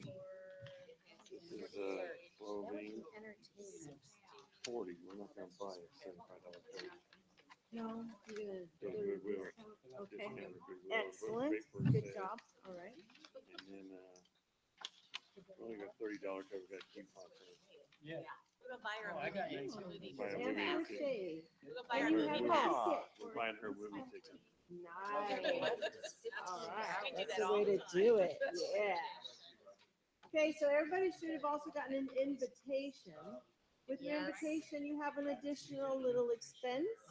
And so you have to figure out, well, how am I going to take care of that expense? I took it out of. So these guys had a great solution. They had a discount coupon for a family movie night. So they got their aunt for her birthday. They used a 30% discount for a movie ticket for their aunt. There we go. We ready to jump in the next one? We got Okay. some people that are ahead now. All right. It is now the 15th. Take out your payday envelope for the 15th. And go ahead and pay your bills. 15, okay. Change. Oh, and I didn't bring you up to this month because I had to. Still want those? No, that's good. Just take them.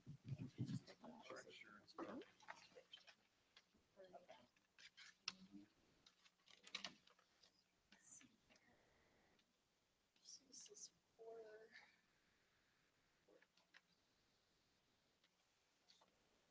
Okay. The 15th. That's the car payment, the $90.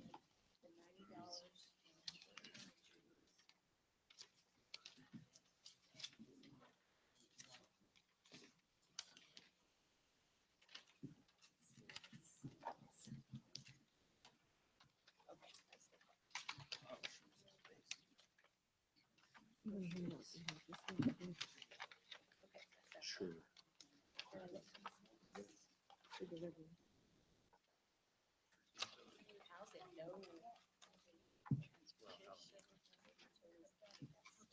The debt envelopes. That's what's in entertainment. What? Let's see what this The debt envelope. Oh.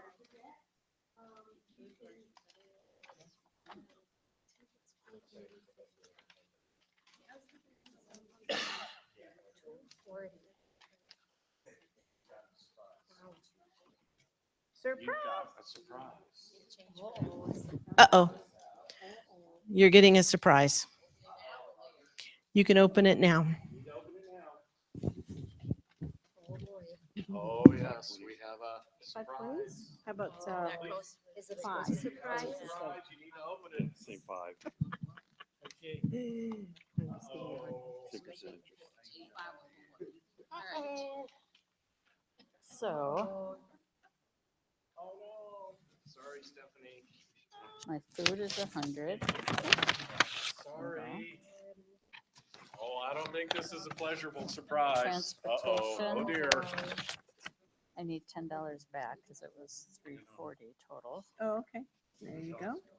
Okay. Then housing at 100, 200, whatever's in there. Okay. George. And then, oh, I don't have anything in clothing right now. That's right. Two. And then your And invitation. is it the only other one I have right now? Entertainment here. The entertainment with the coupon You did a So, family fun night?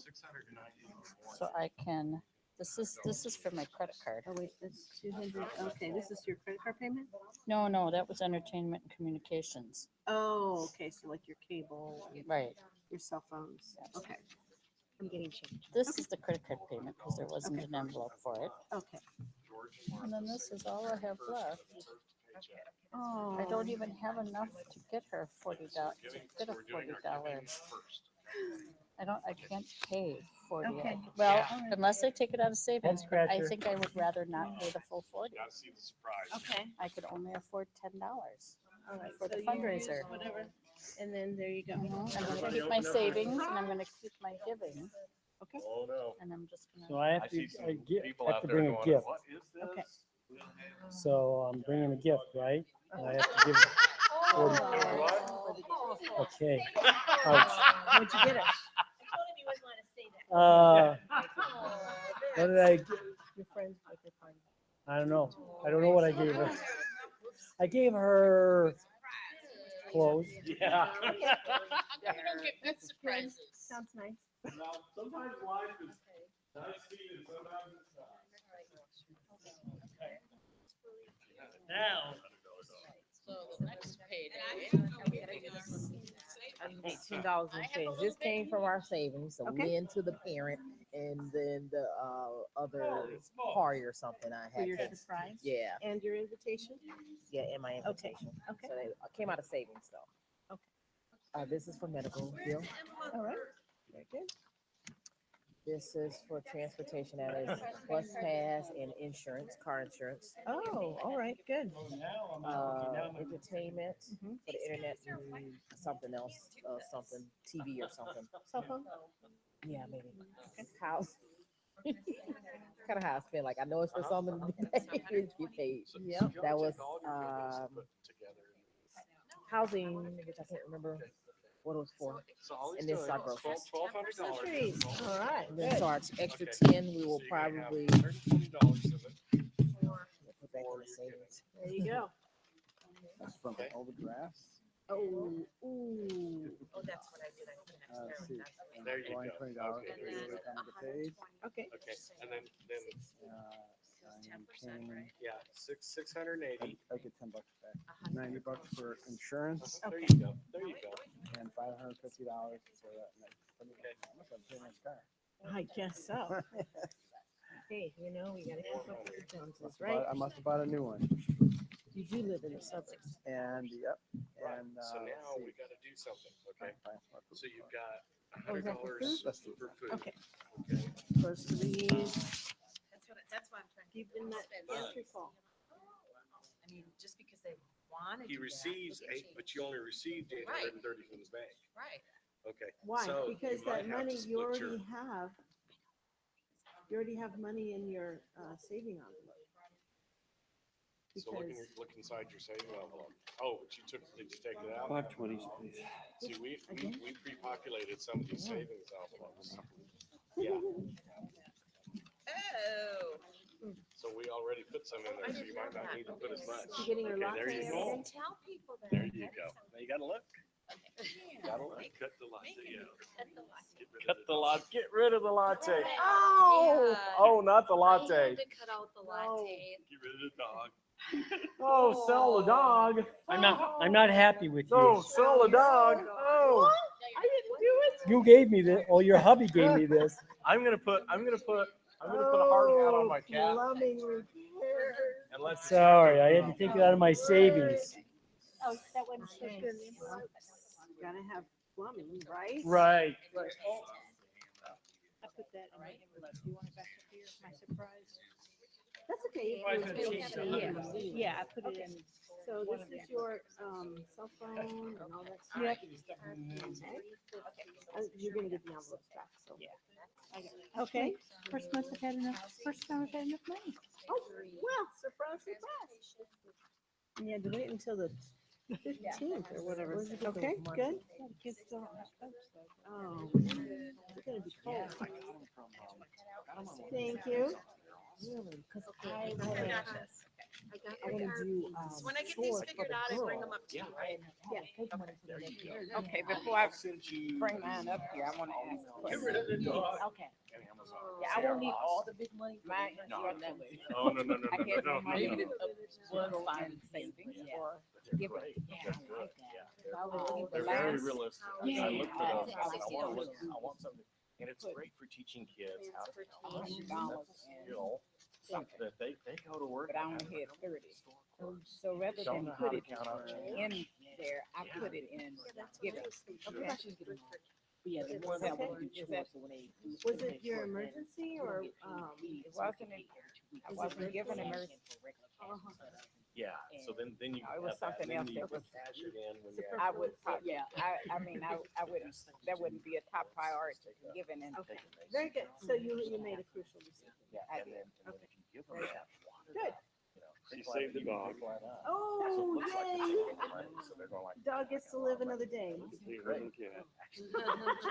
Yeah. Credit card. Ooh, credit card. They're really good with their money, but I Cut don't down know the why food there's so much that expenses. She lost her they mind. feel like they really have to watch out. Okay. Give, save, and spend. Can't change When they house. earn some money, Okay. My little two are not, so. Not The quite there. older, The older one, ones are she there. got it. She's The a older child. ones are there, okay. Twelve Putting and something away nine. for something like a Bible. Gotta pay for card. Need card $100 payment. later, Dog they're came teenage out, years, entertained so me. I kind of get that mentality. Yeah. Ooh, so you didn't get to Well, go to okay, your, send me that, cause I really. I will, I'll see Dinner you and later. movies. I get to go see the pet. you Play get with to the go dog. see that. I see. We went and had some for savings. Give it. Okay, Okay, so this is my fourth week. Here's 40 for transportation. okay. This is 125, so I need $5 back. Okay. That's my medical. Then I have this ticket to pay. Ooh, you gotta. So now And you got a I've got coupon my- and you can use Yes. I know, and I've got the $100. And that. So then the that's a 20% food coupon, so then expenses you was only need to supposed spend to with that, be, you only need to spend 80. Right, so I need to split that. Right, so she Okay. can do that. Okay, so are you ready to pay your? I'm trying to take 50 out of food. There we go.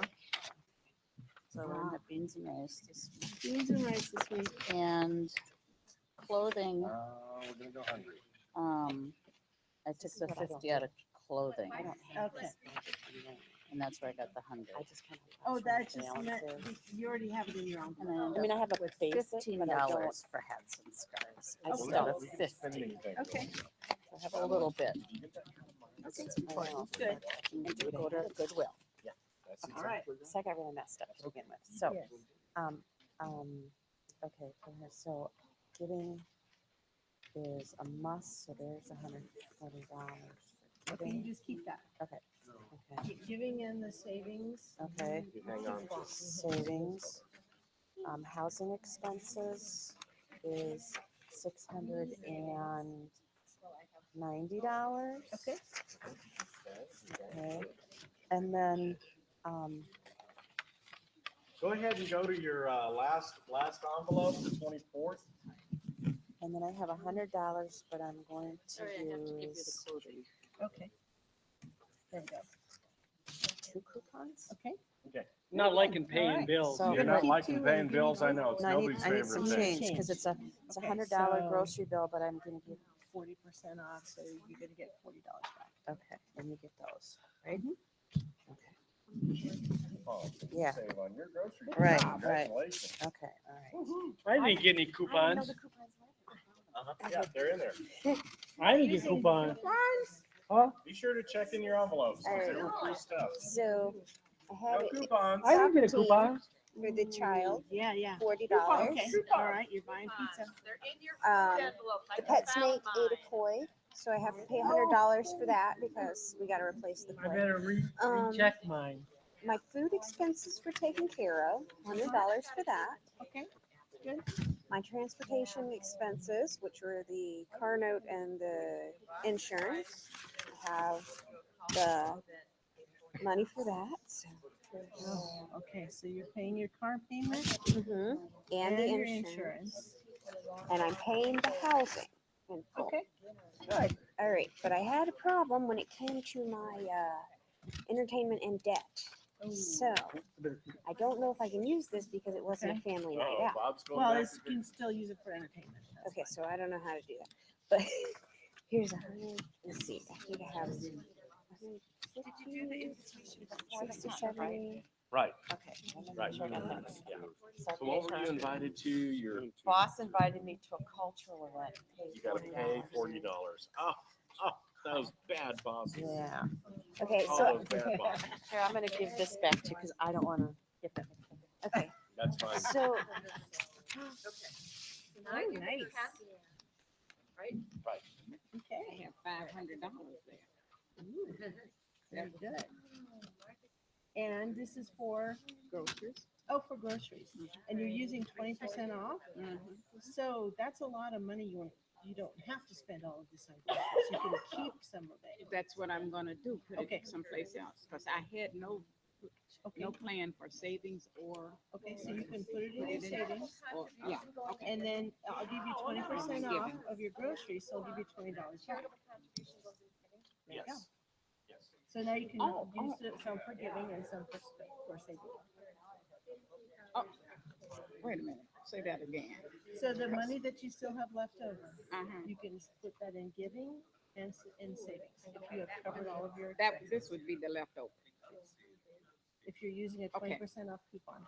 Okay, but I only had I had $500 for groceries. Oh, okay. What, but is that what your instructions said? Yeah, well, between the two, yeah. I'm sorry, between the two, yeah, that's what and She's combining and follow- again, aren't you? Are you combining them? Because in the whole month, you shouldn't have over $450 in groceries. well, maybe I had $50 too much then, because I had 500. Right. So 20% off would give me, Of the 500 would give you cause see, it $100 back. had no plan in there for giving or saving. Right. So So I'm you just trying have to decide, how are you going to do it and save? Let me go look again, because I That was expected from to get last more. time that she did. Did you get percent. one like Roger where you didn't have any instructions on how to spend the money at all? Oh, no, it was, I followed the instructions. Oh, okay, Uh-huh. okay. That was from last time. Okay. That I never got back to you. 'Cause I All was right. too slow. Maybe. All right. Oh, you can keep those. You hold on. Oh, you're paying all of these. yeah. Okay, gotcha. All right, there's your food, you got taken care of, your transportation. Okay, so there's your car payment or gas? Or did you buy bus passes? It's gas. Gas. Okay. And this is your medical expenses? Yep. All right, so you get your prescription drugs and saw the doctor. All right, and finally, your clothing. So you bought some scarves and gloves, okay. okay, I figured it out now. I had $300 in expenses for this envelope. Okay, I only have $225, but I have a 30% discount. okay, we'll count that as good. Okay, so we're good. Line, do you want to get Yes. another All right. teller? So, thank you, sorry. Where's the ATM? Patience, So I'll tell patience. you. Just like a baby. I need a 10, a 5, Oh, and yeah, 5 tell ones. her. To the right. Tell her. Tell her. Tell her. No, you need to tell her, okay? Tell her. This is supposed to be future economics where we don't have dollar bills anymore. Okay, I'll, All right, but I I'm gotta take paying hers. my Come my on, bill. Okay, All right, for, your car Alright, what you got? insurance and your car payment? Yep, and these are my other envelopes that I Sorry, had. hold on to those. Okay, so you're gonna buy $50 worth of clothing. food was 100. Okay, so you can buy $100 worth of Okay. food. Food All right. for big eaters. For entertainment, like 250 for food? Wow, So you 30 having a party? Yeah, 30%. So that's. We invite a lot. Okay. Clothing. And clothing. Oh, wait a minute. You got, well, I have to give, $68. Oh, Right. 16. Oh, And okay. you So got I owe really stars and $1 if I didn't gloves. have Okay. change. Okay. For a penny. All right. But I had It's extra Christmas change time. I put into charity and. Giving, for- so you hold on to that. That's Oh, fine. hold on to my giving. and then Saving, medical hold was on to $1, that. Medical $70. expenses. and All then right. we Okay, had our so charitable you and go see extra. the to put in doctor, savings. buy your prescription very good, very good. medication. Yeah, I had to What do you see got, the dermatologist Let's for some see, skin other lesions. expenses, 125. 125. And And my my See the doctor. yeah. What'd you Good do? expenses. She $100. lost Well, yeah, we latte Dropped a again, C-note. so- no latte. We actually latte dog. went to see a Broadway play. Nice. Yeah, it was expensive, more expensive than I thought. With the you're only food. spending $40 on You know, you gas. could go see Christmas Yeah, you Carol, better but they're like make sure you don't do a lot of extra driving. Is that right? All right, thank you. How would you like to spend your money? You're both 20 as I usually do. Okay. Clothing, you're gonna buy clothing now, right? buy the pass. Okay. Scarf and Takes gloves, more. you gotta have those. You're You're gonna go out And I'm gonna buy some food, but I'm kind of built up on the food now. $20, so, that's you know, all? I need Okay. 50 bucks. Okay. All right. Okay. $5 senior or $5? Yeah, we can do it. Has Hey, there you everybody go. done their final payday of the month yet? You're working on that? Okay, should work on your final payday. Oh, I just gave you my phone. Yeah. That's fine, perfect. That's fine. I was working. Is that Now- your final? That's y'all's final? Okay. After you have paid your final payments of the month, I want you to go through your saving and spending envelopes or your saving and giving envelopes and find out how much money you have in both of those envelopes.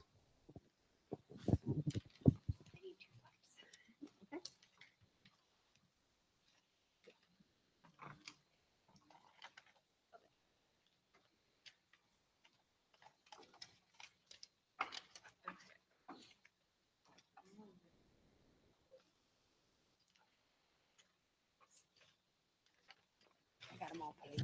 Okay. Automotive gas. Is 40. Okay.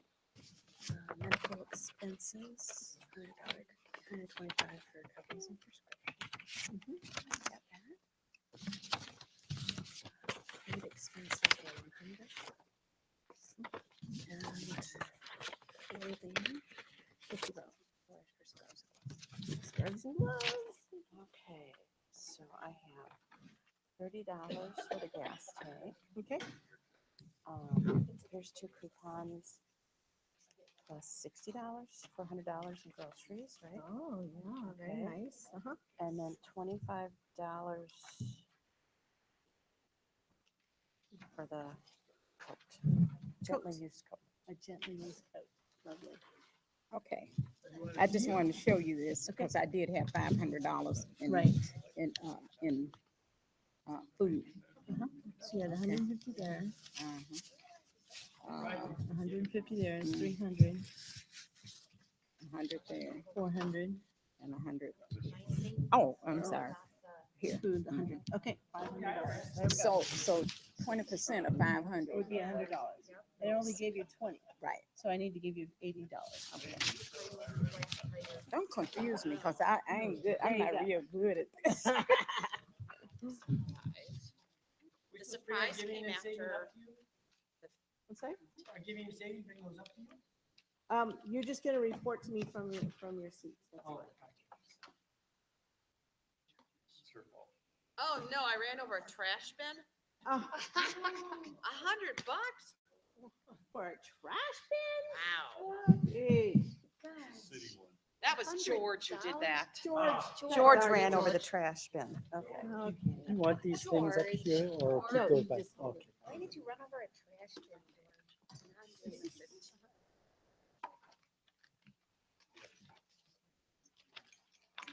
Okay. Does everybody have, can report what they have in their savings? What do y'all have? Good. What about you? Zero in savings and $5 in giving. Okay. Oh, Roger?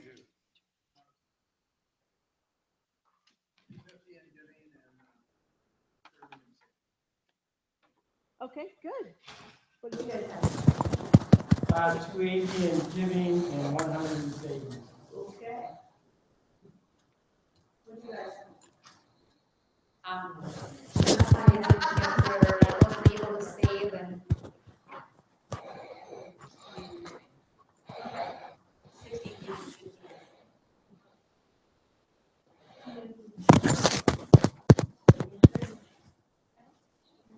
All right, so why did these guys have so much money in their giving and saving?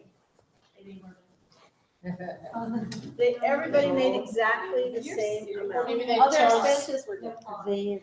Okay, their expenses were different. What Right. expenses did you not have to pay? Or I know. You didn't have a car payment. What else? Our groceries we cut back on. You cut back on groceries because you used coupons. Yep. Okay, what else? Entertainment, we had coupons. I don't think we had as many medical. We had like 1 or 2 medical. We didn't have one at the time. Okay, there should have been only really one medical expense, and that was, Oh, and we did use some savings to pay that family and that Oh. one thing. okay, so you had the money in the savings to be able to cover Yeah. your family entertainment or the The other surprise, 2 thing, yeah, the surprise. the surprise event, okay? You also bought bus passes, Yeah. right? So you took the bus instead of driving a car. You had a car, but you paid cash for Paid it, off.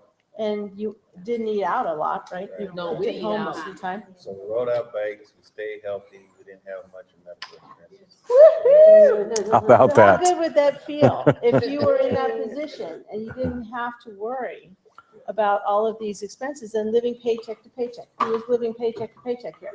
And I had Okay. to Not do something to be able to do some of something these else. That's what we things. did. Right. Uh-huh. So you had to, rob from Peter to pay Paul kind of thing. All right. Bob, how did you come out with all that money in your savings account? Well, I had a little bit more in giving than savings, but I didn't have really a lot of medical expenses.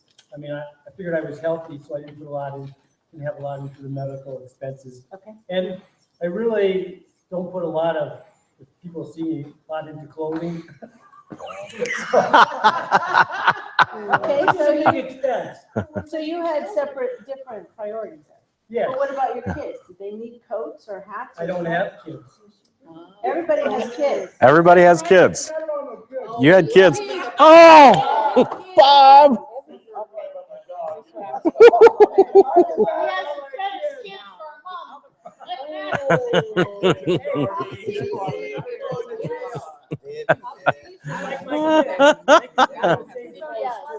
Yeah. Okay. So, how hard was this exercise? This is pretty hard. This is difficult, isn't it? It takes a lot of planning. And you know what? When we're going to go through the budget, I'm going to be honest with you.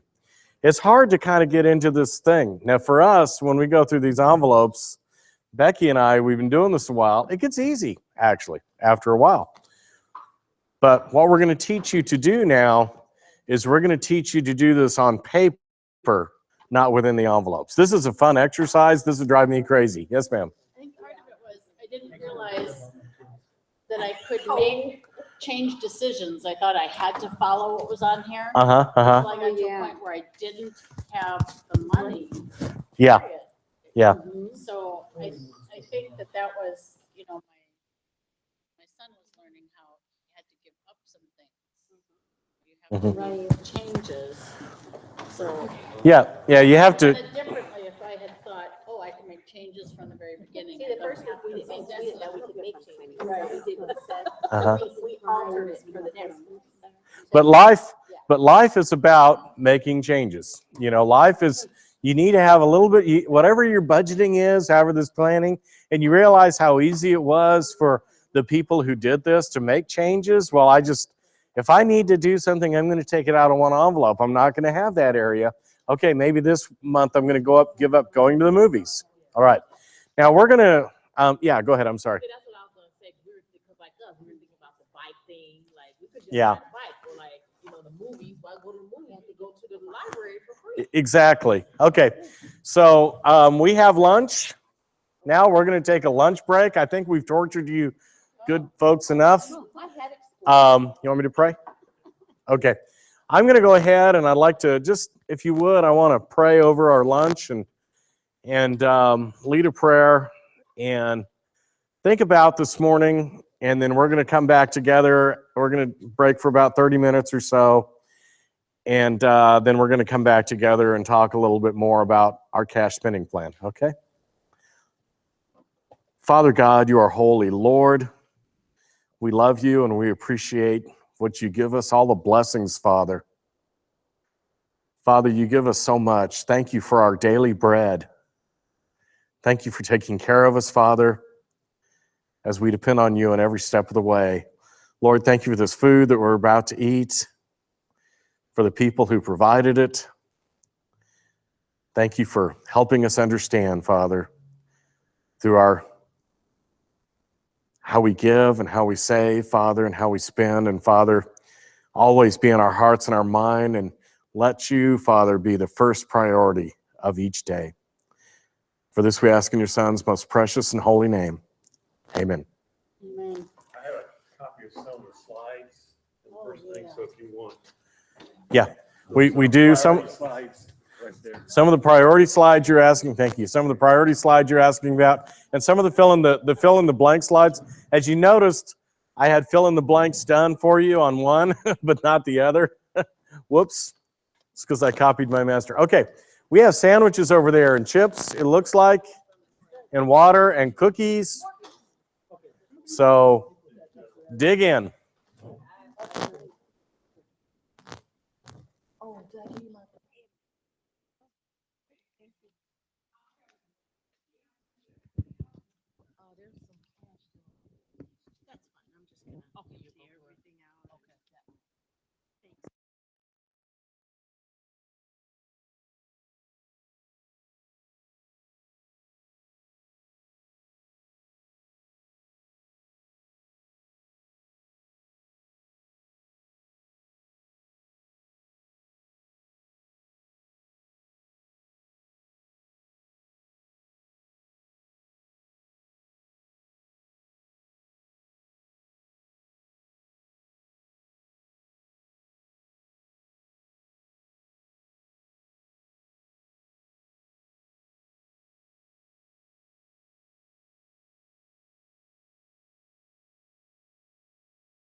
Check, 1, 2, check. Let's go ahead. It was just turned down. I'll use the mute We're button. getting Check, static. 1, 2. We're getting static.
All right. I think I'm on now. Okay, page 38. There we go. However,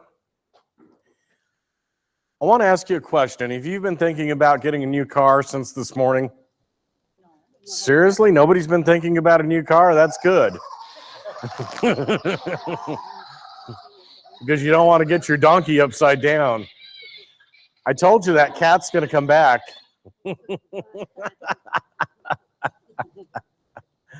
Okay. Before we get into the dumping of the debt, I want to talk a little bit about our cash savings plan. Now, again, when you're talking about dumping debt, do you know where you are? Because being lost will lead to trouble. So again, how much debt do I have? You know, why do it seem like it's so easy to use a credit card? When you went through those envelopes, now be honest with me, did the thought not cross your mind, oh, this would be a lot easier if I could just pull out a piece of plastic and just swipe it, right? Yeah. See how much easier credit cards have made it? But see how much easier credit cards have made it to get our lives completely upside down, okay? So we got to watch out for that. What effect does debt have on my future? Well, today I'm going to show you that debt has an effect on your future like you wouldn't believe. If you're worth $500,000 to the bank, because that's all the interest they're going to take out of you, and you think about that, how many millions, what's the population in the United States? 304 million, you know, I don't know how many households though are in the United States, but per household, you know, that's a lot. Yeah, 100 million households, man, they're just raking it in, you know.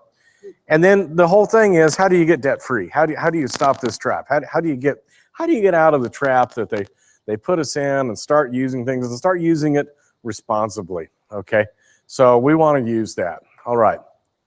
Now, in our society today, first of all, honestly, nobody likes to owe money, okay? If I were to poll 100 people, I would probably get 100 people saying, yeah, I don't like it. I don't like owing on my credit cards. I don't like owing on my car loan. Really, my dream is I want my house to be paid, okay? So I think that's pretty much unanimous there. And yet we really can't imagine living life without credit cards. And so that's what makes it so tough, okay? And so our society today, so what we're going to do is we need to turn that around, because debt is the biggest trap that we can fall into today. Because a life of instant gratification is really no life at all. And remember what you're worth to your bank. And just as the rich rule over the poor, the borrower is servant to the lender. Now we're going to do a couple of things here. First thing is, I'm going to stay on this slide right here for our society today. And I want to show you something different. So on page 38 in your appendix, this is a monthly cash spending plan worksheet. If you've been through a Dave Ramsey workshop, this is called the zero-based budget, okay? We use this budget. Turn the page 39, 40, and 41. It's 3 pages worth, actually 4 pages worth, because I have that, okay? Feel free to make copies of this budget. On our website, I'm going to be putting an Excel spreadsheet that you can use. Those of you who are nerds who really like to use spreadsheets on your computer, how many of you guys have worked in Excel and know Excel? Okay, I have this in Excel, okay? If you're a computer nerd, otherwise, you can do this on paper. Just make sure you do it in pencil instead of pen. Make sure that you can erase, because you're going to have to rearrange. You'll have to have a good calculator, okay? So the very first thing that you have to know for this month, the month of December, is how much do you think you're going to bring home? We're talking your take-home pay. I'm not talking your gross pay. I'm talking what do you bring home? Now, we did this with those envelopes, okay? Notice on the envelope, some of you, like George and Martha over here, here's Martha. George brought home $1,200, $1,200 on the 1st and the 15th. Well, he didn't bring home $1,200. He made $1,200. What did he bring home? He brought home $830. Okay. So he had to pay taxes. He had to pay insurance. So really, when you get your paycheck, it's your take-home pay. So now Martha, poor Martha, had all by herself had to take $830 and split it out, right? Okay, and that was not so easy. George should have been there for you, I'm telling you. We're gonna have to have a talk with George wherever he is. Okay, so basically now this is your take-home pay. So that's the first thing that goes on the top of this. The next thing that goes on that is you notice the very first thing at the top of your spending is your charitable gifts. It's your giving. So the first thing I'm going to do is I'm going to say, well, this is what I'm going to give to the church. This is what I'm going to give in my contribution. This is what I'm going to give in any charitable spending that I do. Yes, ma'am. Your what? Your tithe, part of your tithe. First thing, this is it. Okay, your tithe. If you have multiple charities that you give to, list each one here. You might have to write this out. Okay, so like I give to. At one point, we had 5 different charities we were giving to. We'd always give to the church first. And then maybe I'd give a little out of United Way. And then maybe I'd give a little to Boys and Girls Club. Or the New Mexico Christian Children's Home or something like that. The what? That's right, Bob's Slush Fund. You're a slush? Okay. And, bless you. And don't forget, folks, if you don't know where to spend it, I need your money. I'm starting a home for battered fish. Okay? So if you want to contribute to my home for battered fish, please do. All right. So then the next big item down is your savings, and you got to save for emergencies, okay? If that's the only thing you save right now, that's fine. Just put something for emergencies. You may not be ready for other stuff that's in there, all right? And then you go down below that, and now we get into our 4 walls. Housing, your transportation cost, your food cost, your clothing cost, okay? Notice that in your housing costs, for instance, we have either a mortgage or rent, we have electric, gas, water, your basic phone, okay? Basic TV, satellite TV, okay? Cell phones, home repairs, home maintenance, okay? In your car expenses, don't forget if you're making a car payment, which you probably are, or public transportation, that's where you go out and buy an M card. Buy 2 or 3. I recommend them. They're great. You drive to Chicago a lot, you better put in toll fees to go on those toll roads. Okay. Gas for all cars. This is on page 38 and 39 and 40. All right. Your car insurance, don't forget that. Mandatory. Your eating out and your groceries, those are 2 separate items. How many of you guys eat out? Oh, I eat out. Boy, this is eating out, okay? I got it out there too. Okay. Cooking at home is great. Cooking at home can be a little inconvenient, but eating out is way more expensive, obviously. So cooking at home is probably healthier for you, but you're going to get kind of tired. So you better put some in your eating out because you're going to want to eat out. Okay? So make sure you fund those 2 categories. Your pet care. Notice we put pet care under food and household, okay? Yeah, you might have to feed those little puppies. I mean dogs, my dog ate my pancake sausage thing this morning, it's terrible. And I didn't even know till I got in the car and said, honey, where is it? And she goes, I don't know. And then I realized, oh, the dog got it. Bella got it. Okay.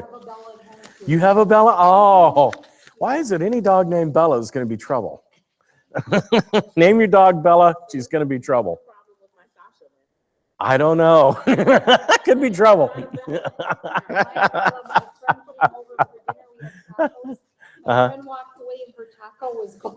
Yeah, taco was gone. Yeah, there goes the plate, Hey, my little dog got into it. He got in the trash can. My son threw a piece of pizza in the bathroom trash can. I heard that trash can go clunk. I'm thinking, Rex, it was a little dog. First I yelled at my son, then I yelled at my dog. Okay, so then you have clothing and don't kid yourself. You will spend on clothing. You have to spend on clothing. You know, I don't know, but sometimes your soles on your shoes and things. So you've got to save for clothing on that. Turn the page 41.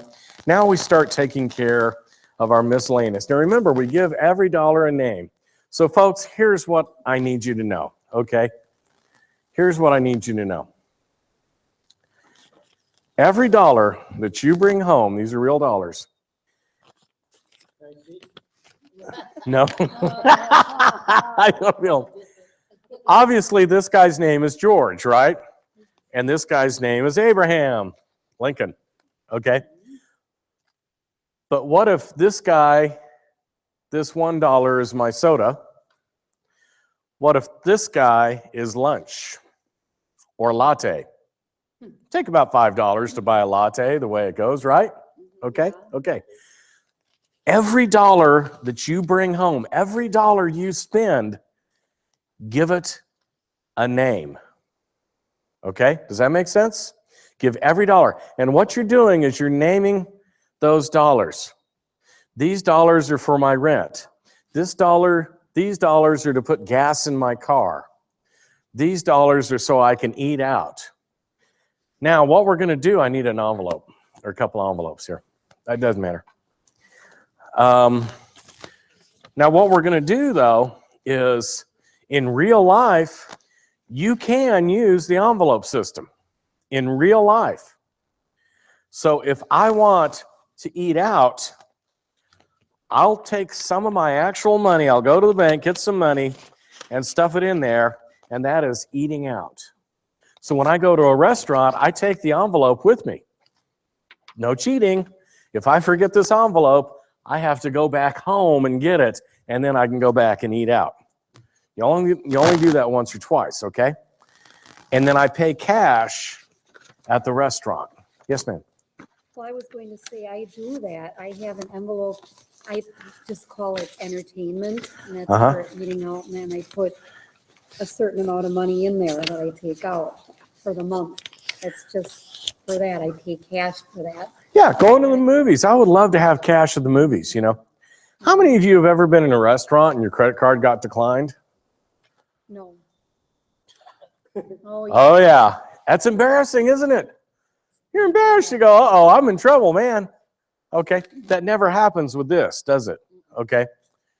Or you're sitting there and you got to fill your tank with gas. If you put gas money in there instead of your debit card at the gas pump, do you think that you could fill your tank and be okay? I would think so. Probably. And I might actually see that, you know what, I can get back, I've got enough to get back and forth to work, but I'm not going to make a whole lot of extra trips this week. Do it on a weekly basis. Okay, do it on a weekly basis. So that's why we went through that envelope thing. Thank you, ma'am. I appreciate that. I think I stole another envelope, but that's okay. I stole your envelopes. Yes, I did. Okay. Any questions on that? Do you understand? So you're giving every dollar a name. So finally, you get down and at the very bottom of this list on page 41 is your unsecured debts. Now, what's the difference between a secured debt and an unsecured debt? We got money. Well, that's okay. No, go ahead. Unsecured debt or secured debt? What's the difference? Secured debt means you have the property or the title to back it up. Okay. Secured debt means it's like your car loan. So what happens if you don't pay your car loan? Gee, you get your car taken away. Okay. What happens if you don't pay your mortgage? You better get ready to move. Go get those moving boxes. Okay, because you're going to move. Okay, so be careful with all that. Be careful with all that. Okay, so in essence, that's why we put that stuff first. Now, what's an unsecured debt? Yeah, your credit cards. Okay, Kohl's. I'm sorry. Boston store, you know, Sears. Okay. I don't know who's Sears. Nobody knows Sears anymore. You know, MasterCard, Visa, Discover, American Distress. Jacques Panay, Mm-hmm. Nessie. Did you know, James, let me tell you something about James Cash Penny. That was his name, James Cash Penny. It was a long time before they actually had a store card because he believed in cash. It wasn't until he died his heirs decided we're going to extend credit to our customers. That store was never the same since then. That's why they're one of the few around. Because they needed cash for so long. They were a cash-based business. It's amazing. So think about what you're doing. So we pay our debts last. Now this is what we're going to talk about because when we get into the end of that budget, the rest of today we're going to spend on this debt snowball. So the rest of today, we've talked all morning about priority and your basic budget, and now we're going to move into the next thing, okay? So I'm going to go ahead, and we've got a video that we'd like to show. This video is on Right Now Media. For those of you who are subscribed to Right Now Media, it comes from Crown Financial Ministries. And so we'd like to go ahead. Alex, you want to go ahead and cue that up? And pay attention to what this guy says, okay? And you know it's time to take action before it's too late. Living with debt can be a constant source of worry and stress. It takes a toll on us financially, emotionally, relationally, and spiritually. So this video study is straightforward. Its purpose is to guide you through the steps necessary to eliminating debt. But to be clear, I have an agenda, and my agenda is this. In the next few minutes, I hope to convince you to believe that you should be debt-free. But there's a twist. I don't want you to believe that you should be debt-free because it's a good financial move. By the way, it certainly is a wise financial move. I don't want you to believe that you should be debt-free because you're simply feeling financial pain, and getting out of debt will make that pain go away. And oh, by the way, the pain will probably go away. And I don't want you to believe that you should be debt-free because you have some lofty financial goals or that you want to live the American dream. The twist in my agenda is this. I really want you to believe that you should be debt-free because God wants to have total control of your life. Yes, God, the maker and creator of the universe, has a plan for your life, and he cannot be total master of your life if your debt obligations are the guiding force in how you make important life and money decisions. That's what I hope to accomplish in this first session. Then once you've determined that God wants you to be totally free of debt, Dave Scobie is going to join me in this study to show you exactly how that can become a reality in your life. Okay, stay with me. Here we go. Live as free people. Those four simple words spoken in 1 Peter 2:16 are profound. Live as free people. We are called to live as free people. First, no longer slaves to any human. Second, no longer slaves to our own evil desires. And third, no longer slaves to money. To be free. So I ask you, are you among those free people that Peter spoke about? Are you totally free from any worldly master that may have the last word in your daily life? Or are you totally free to be used for God's purposes? That's the ultimate goal of this study. It's more than eliminating debt. It's freeing you to live a life that's successful and significant according to God's eternal plan. The words master and slave may sound old and antiquated, but they're really the best descriptors when someone is submitted to the will and goals of another person or an entity. In other words, good or bad, the master ultimately owns the slave and directs how they operate in this world, whether it's God, the mortgage company, or the credit card company. Less than 10 years ago, I found myself living under a different philosophy. I was a slave to a different master, money. Money was my master because it controlled most all of my decisions, my goals, my ambition, the use of my life energy, my sense of self-worth. I thought I was free, but I really wasn't. This control that money had over my life was partially driven by my internal private fears. What if I couldn't provide for my family? What if I couldn't afford the nice things that I wanted or that my children wanted? What if I couldn't support the lifestyle that we wanted as a family? What if I couldn't pay for the kind of car that other successful people were driving? How would I ever get ahead in life without making a large income? You may have other fears. Fears about money in the future. Fears that are actually controlling your life. Set aside some time and ask yourself, what do I fear when it comes to money and finances? In many cases, you'll find that it was actually your fear that drove you to make poor financial decisions, to live beyond your means and to take on debt. Let me give you some examples. Credit cards are used by many people as a form of financial security. They reason that if they can keep a large credit line available, they'll not have to worry about emergency expenses. They'll always have money available if something bad happens. So they have 1 or 2 or 10 credit cards just in case. Some people fear that their old car will break down and leave them stranded on a lonely highway on their way to their child's wedding, and they'll have to wait for a tow truck to pick them up in the blazing heat, all while they're missing their daughter's wedding day. I made that one up. But they fear all these scary scenarios that may or may not happen. And it just suddenly makes so much sense to rush out and buy a new car and make payments for 60 months. I made that mistake too. Now, some people fear that their children will not have a life that's better than their own, and so they make decisions to push their lifestyle upwards. Maybe those upgrades include better clothes, better restaurants, better vacations, a better mobile phone, or maybe a better house.